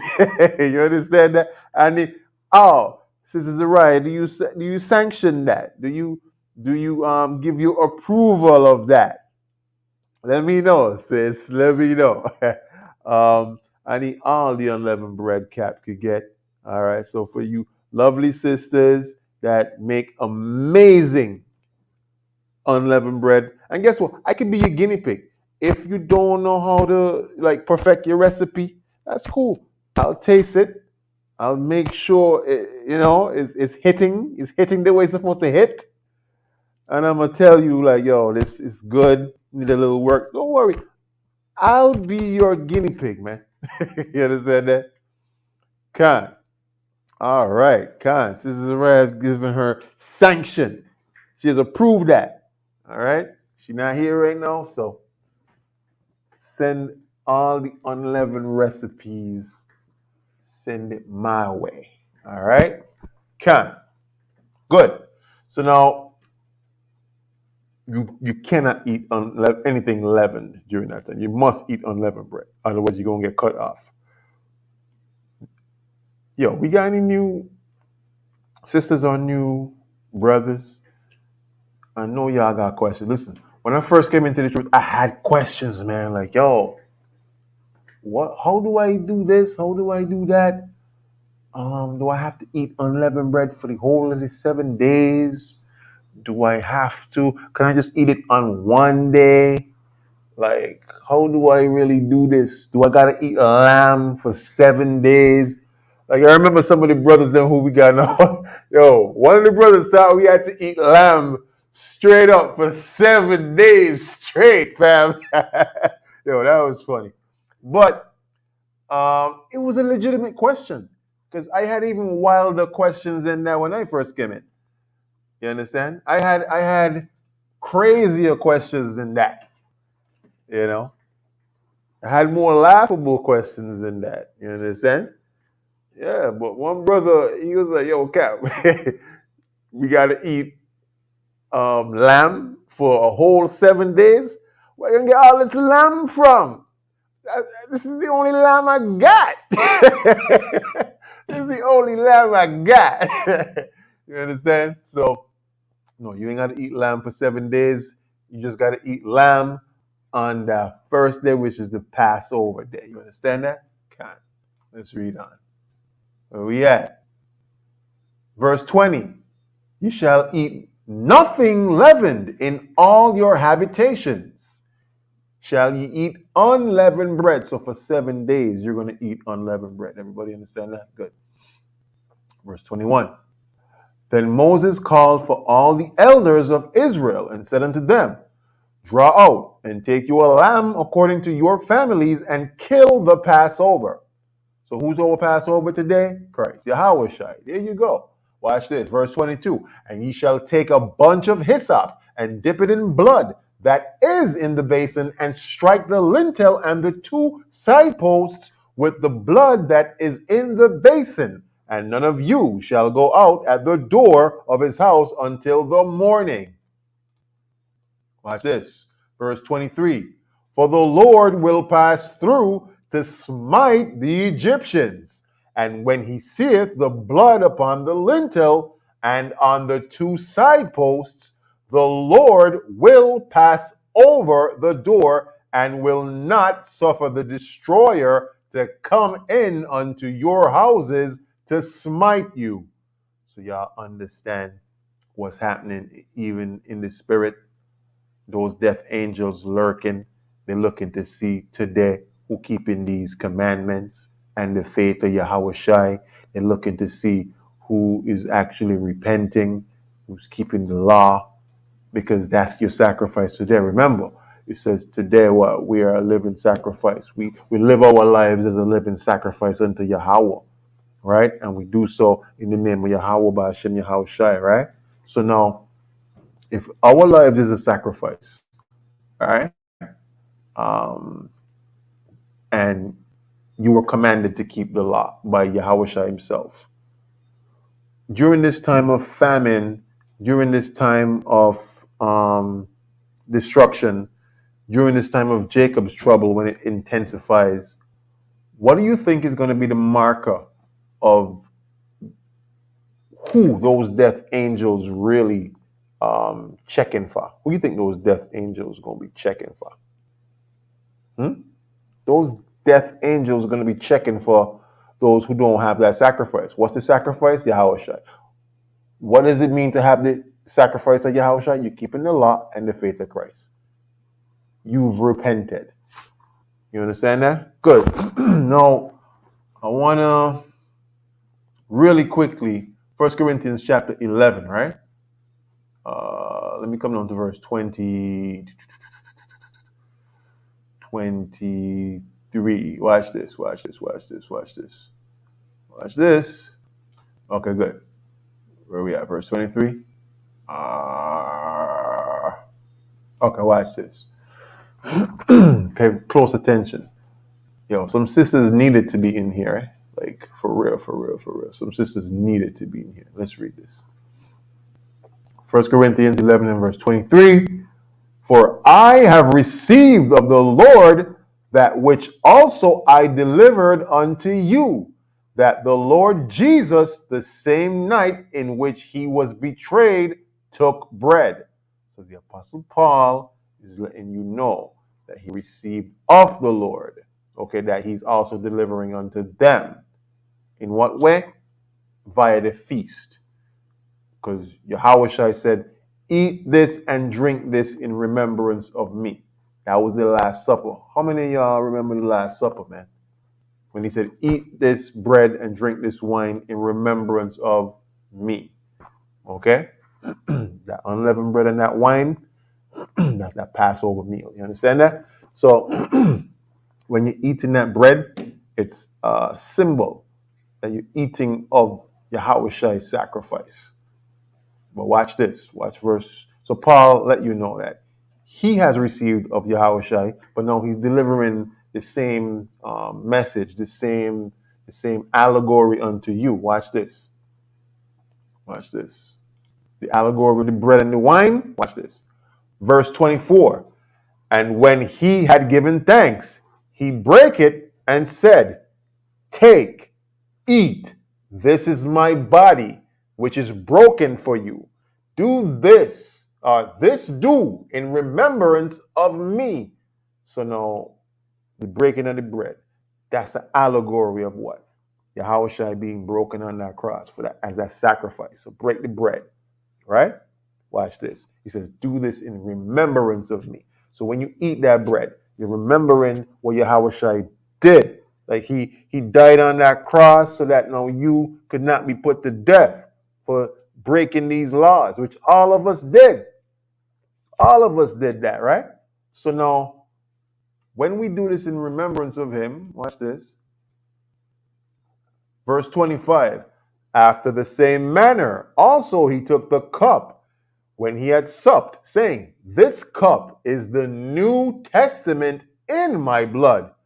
This do ye as often as ye drink it in remembrance of me. So every time we drink that Passover wine, every time we eat that Passover unleavened bread, we're doing it in remembrance of who? Yahushua. You understand? Because the lamb's blood over the doorposts, that was just an allegory of who? Yahushua. That was just a shadow of things to come. Everybody understand that? Good. Watch this. So when we eat that Passover, do it in remembrance of what Yahushua did for you on that cross. If he didn't do that, you would be doomed because we all broke the law. The penalty for the wages of sin is what? Death. Let's read on. Verse 26. For as often as ye eat this bread and drink this cup, ye do shew the Lord's death till he come. So you see that? We're remembering every time we eat that. Yahushua died for us until Yahushua come back and save us from this captivity. You understand that? So you must eat this. It's a must. You got to do it, man. Watch this. Next verse. Verse 27. Wherefore, whosoever shall eat this bread and drink this cup of the Lord unworthily shall be guilty of the body and blood of the Lord. Ooh, watch this. So do not eat and drink the Passover unworthily. It says you're going to be guilty of the body and blood of the Lord. What does that mean? Okay, for instance, leading up until the Passover, you just been sinning every day. not caring, without a care in the world. You've been getting corrected. Person's been telling you, like, yo, you gotta like stop doing that. And you said, nah, I ain't wanna stop. I don't wanna stop. I wanna continue breaking the law for whatever reason, because I ain't ready to stop. And then you talk about you're gonna eat the Passover. Hey, don't show up for that. You better don't eat that. Well, here's the thing. I'm gonna show you. I'm gonna blow your mind with something right now. You just got what you call a spiritual double whammy. Woo! Let me see if anybody could. Before I get into that, let me see if anybody, right, could get what I meant by that before I go into it. You just got what you call a double whammy. Let me read on. Verse 28. If you know what I meant by that, put that in the comment. Verse 28. Verse 28. But let a man examine himself, and so let him eat of that bread and drink of that cup. Verse 29.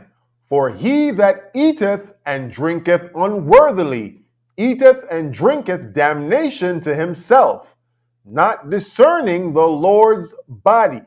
So this say, yo, if you eat and drink this unworthily, you drinking damnation to yourself. You're drinking plagues to yourself. You're drinking sickness to yourself. You're drinking death and destruction to yourself. In other words, you're asking the Most High to bring judgment on you quickly to yourself if you're going to drink and eat this unworthily. What does it mean to drink it and eat it unworthily, family? You know you ain't keeping the law, and you know you ain't got no real desire to really keep the law. You ain't got no desire to keep the law. So you're going to eat that and drink that unworthily. But it says you're going to eat that and drink it, and you're going to bring damnation on yourself. Meaning, you're going to bring destruction on yourself. Meaning, you're drinking and eating and bringing plagues on yourself. Meaning, you're bringing death on yourself. But like I said earlier, that's a double spiritual whammy. Why is that? Who could tell me why is that? Look how the Most High got y'all in a trick bag right now. So watch this. Eating and drinking this unworthily, right? You're gonna die. In a nutshell, you're gonna die. Right? Let me see if somebody gonna bring it out for me, man, before I even go into that, right? But like, I'm gonna just reiterate again. To drink it and eat it unworthily means that you're eating this and you're not changing. You're not changing your sinful ways. You're not putting away the leaven from in your life. If you're still gonna be wearing pants as a sister and you eat this and you willfully just out here just wearing pants every day and just one day out of the week on the Sabbath day you ain't wearing no pants, don't eat this. You're gonna drink and bring death on you. You're gonna eat and bring death on you. Mind you, anybody that you know that's about to go and eat this on the first, when we eating this, whether they're eating it at home or whether they're eating it with us when we convocate, tell them the class that you missed on Friday evening that you were supposed to be there for, do not eat that Passover according to 1 Corinthians 11 and 29 if you're going to continue. As a sister, you're going to continue wearing pants. As a sister, you're going to continue not wearing your fringes. As a sister, you're going to continue just going into sin, willful sin. You ain't changing. You ain't got no desire to change. Right? Don't eat that. You're going to drink and eat yourself to death, meaning you're going to bring plagues and sickness and death and destruction on yourself. But, like I said, that's a trick back. Because you're going to say, well, I ain't going to eat it. I'm not going to eat it. I saved myself from damnation because I'm not going to eat it. You still fall in a trick bag. Why? Who could tell me why? Somebody tell me why, please. If nobody tell me why and nobody put that in, Sister Zariah, you put that in there, man. If nobody getting this, I thought they would get this, man. I thought they would get this. It's a trick bag. It is a trick bag. Why though? It said if you eat and drink this unworthily, meaning that you're still off into breaking laws, and then you eat this Passover, you're gonna die. You're bringing death on yourself. But then you might say, well, oh, yo, I ain't gonna eat this. Yo, I ain't gonna keep the Passover. I mean, y'all ain't gonna kill me. Y'all ain't gonna make me kill myself. Y'all ain't gonna make plagues and death and destruction come upon me from the Most High. Nah, I'm not gonna eat that. What's gonna happen still? Like, somebody tell me, man. Somebody tell me. And then, yo, give me the scripture as well. If you're gonna tell me, yo, prove all things, man. Prove all things. Who could tell me? Who could tell me? Sister Zariah said it. If you don't eat it, you'll be cut off. That's a damn. We ain't got no brothers in here. That's a damn shame that one of the sisters, them, or two of the sisters. We got two sisters. One sister said if you don't eat it, you'll be cut off too. Another sister said you have to keep the Passover forever. It's a trick bag.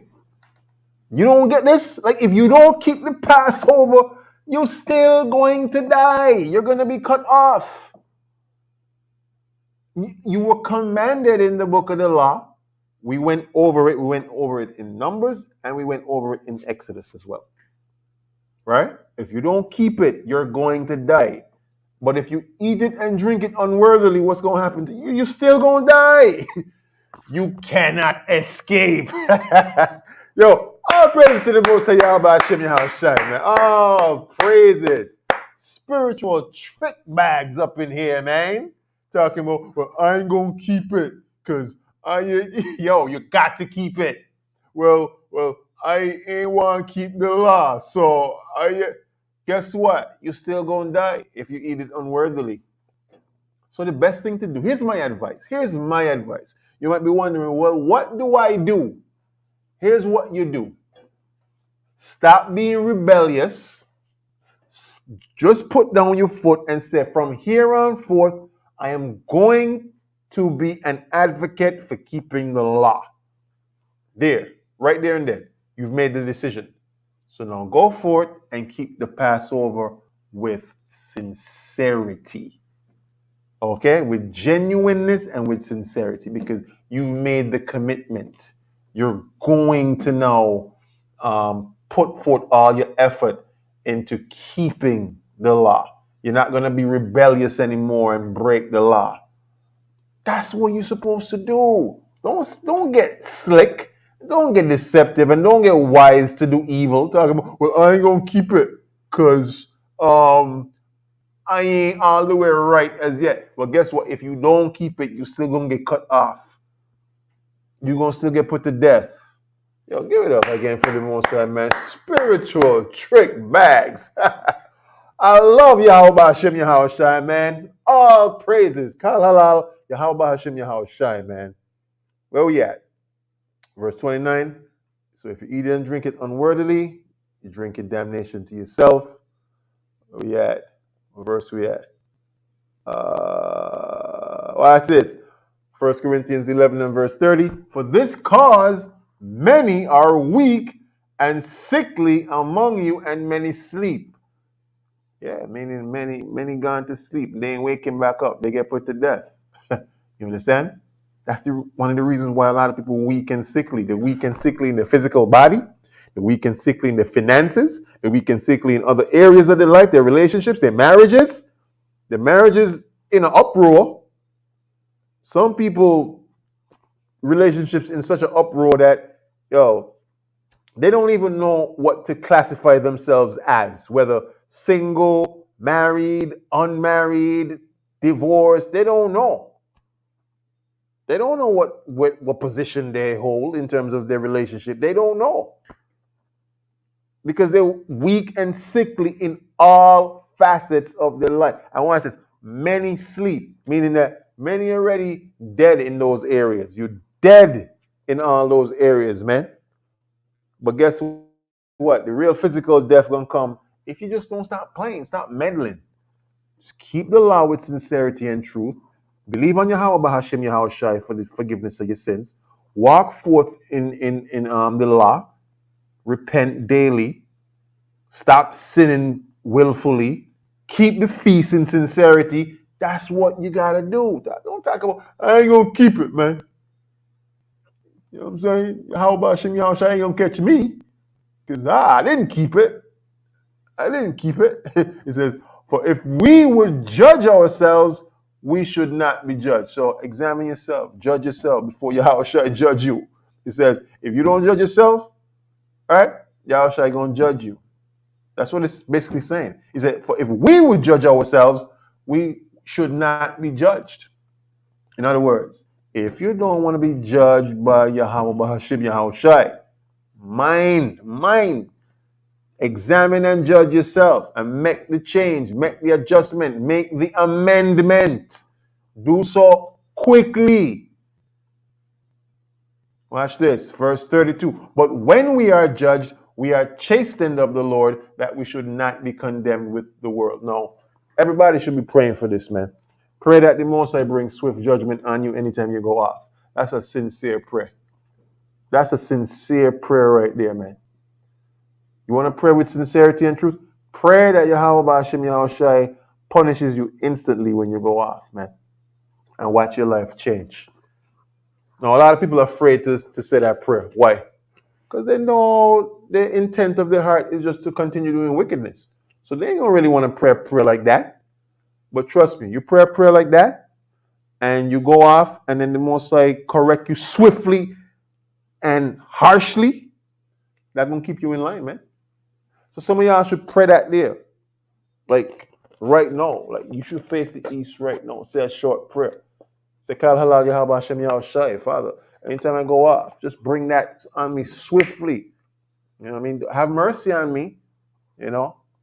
But bring it swiftly so that it keep me in line. You'll be surprised at how your life changed, man. Do that. That's just a little pro tip from me to you. Do that. Pray that the Most High bring judgment on you swift, fast, and in a hurry when you go off. But a lot of y'all are afraid to do that. Why? Why y'all afraid to do that? Because you know the BS that some of y'all really be doing. Y'all know what y'all be going off into. So that's why you don't want the Most High to bring swift judgment on you. Because you're afraid. You're afraid but it shows the true intent of your heart. That you don't really want to change. You understand? So if you ain't, how about this? If you ain't want to pray for yourself, how about it? I gonna pray for y'all. I gonna pray that the Most High bring swift judgment. That Yahweh Hashem Yahweh Shai bring swift judgment on each one of y'all TOC members who, you know what I mean, who's striving to keep these commandments, who's striving to be, walking on the narrow path, of Yahweh Shai, keeping these laws. I pray that the Most High bring swift judgment on you quickly, man. Whenever you go off, to keep you walking on that straight and narrow path. That's it right there. So if you ain't want to pray, I'm gonna pray for y'all. You understand that? God, let's give it up for the Most High, man. Let's give it up. Because you don't want to be condemned with the world. That's what it says here. When you get judged and you get corrected and you get chastened by Yahweh, no, that's proof that you're not gonna get condemned with the world. So pray for that thing, man. Pray for that thing. All right, good. So let's come on to that. Let's leave that. Good. Because watch what it says here. Exodus 12:23 says, "Put that blood over your door, because when the Lord will pass over your door, and will not suffer the destroyer, those death angels, to come unto you and smite you." You see that? So those death angels looking and lurking right now to smite persons. You don't want to be one of those who won't get smitten. You understand that? Don't want to get smitten. All right.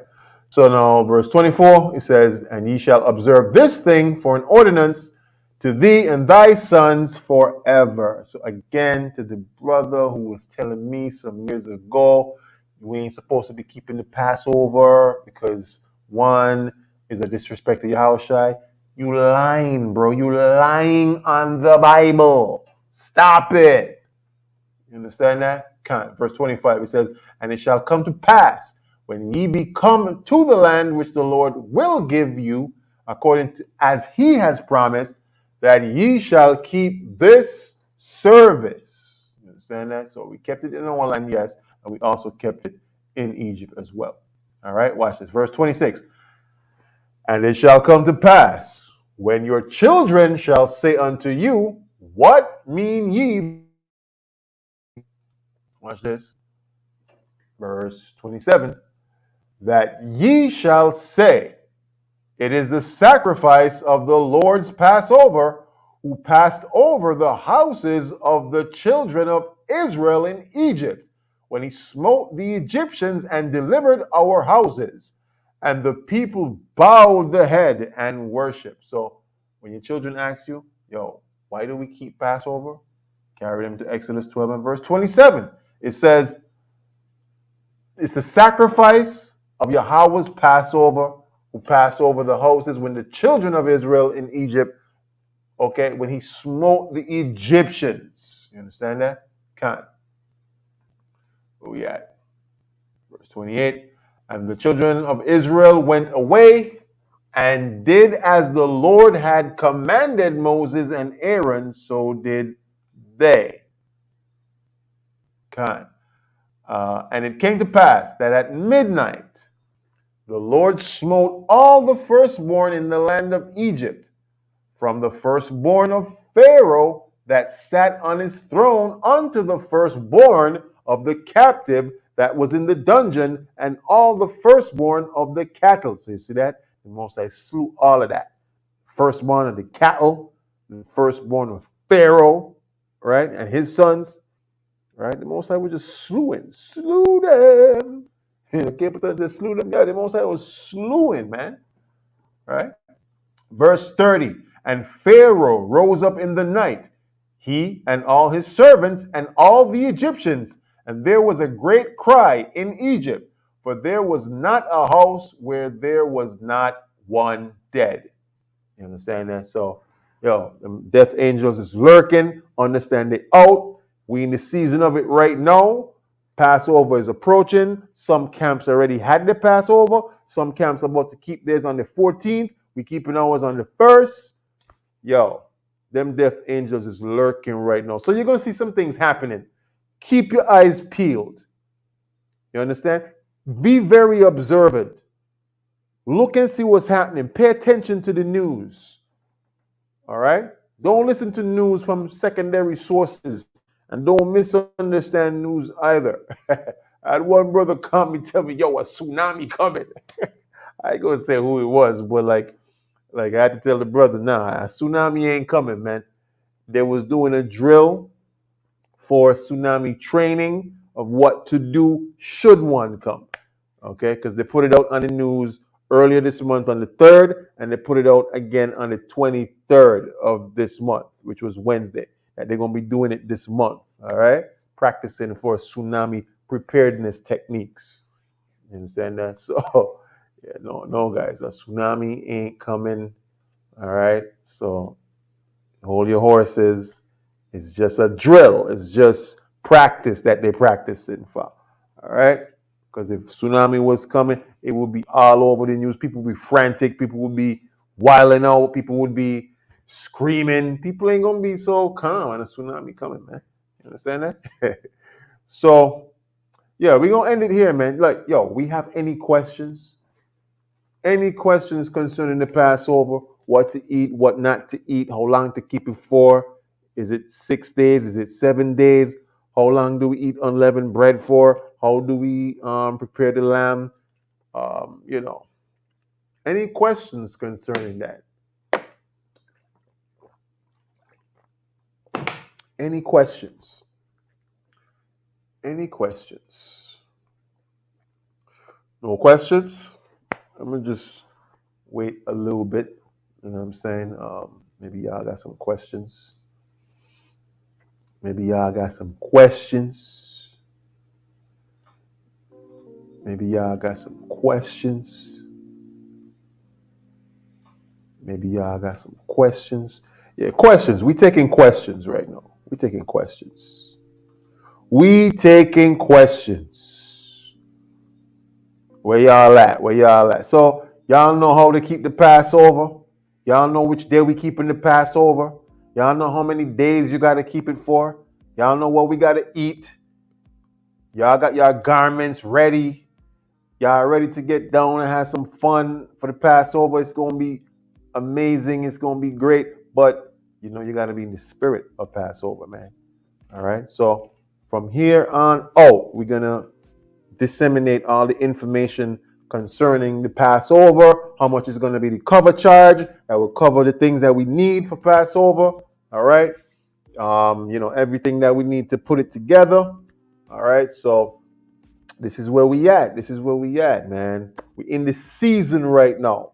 The Most High about to do things. We gotta be ready. We gotta be prepared. We gotta make sure that them deaf angels ain't staring at you, looking at you dead on in the eyes, and you totally oblivious to it. You're totally unaware of what's happening.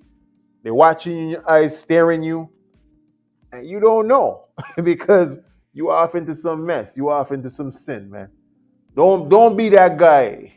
You understand? That get put to death, and you know you thought you was on the way to the kingdom. Don't be that guy. All right? Mm-mm. Man, what's crazy? The men be the most silent in these these lives, man. The women is the ones who be holding it down, man. That's I don't know, man. To me, that's ridiculous. To me, I'm just saying. To me, that's ridiculous. Like men that keep telling y'all got to do better than that, man. You understand that? Um, all right, man. So if we ain't got no questions, I see people like they logging off. People logging off. The numbers going down. So, yo, if we ain't got no questions, we gonna end it right here, man. We gonna end it right here. Um, I would assume y'all know everything about the Passover. So, if you don't have no questions, then we're gonna call it a night, man, and just get ready and prepare ourselves for this season. We in a new year, a new Hebrew year, Hebrew calendar year. We in the month of Abib. You know, the Most High about to do some things. He about to turn up.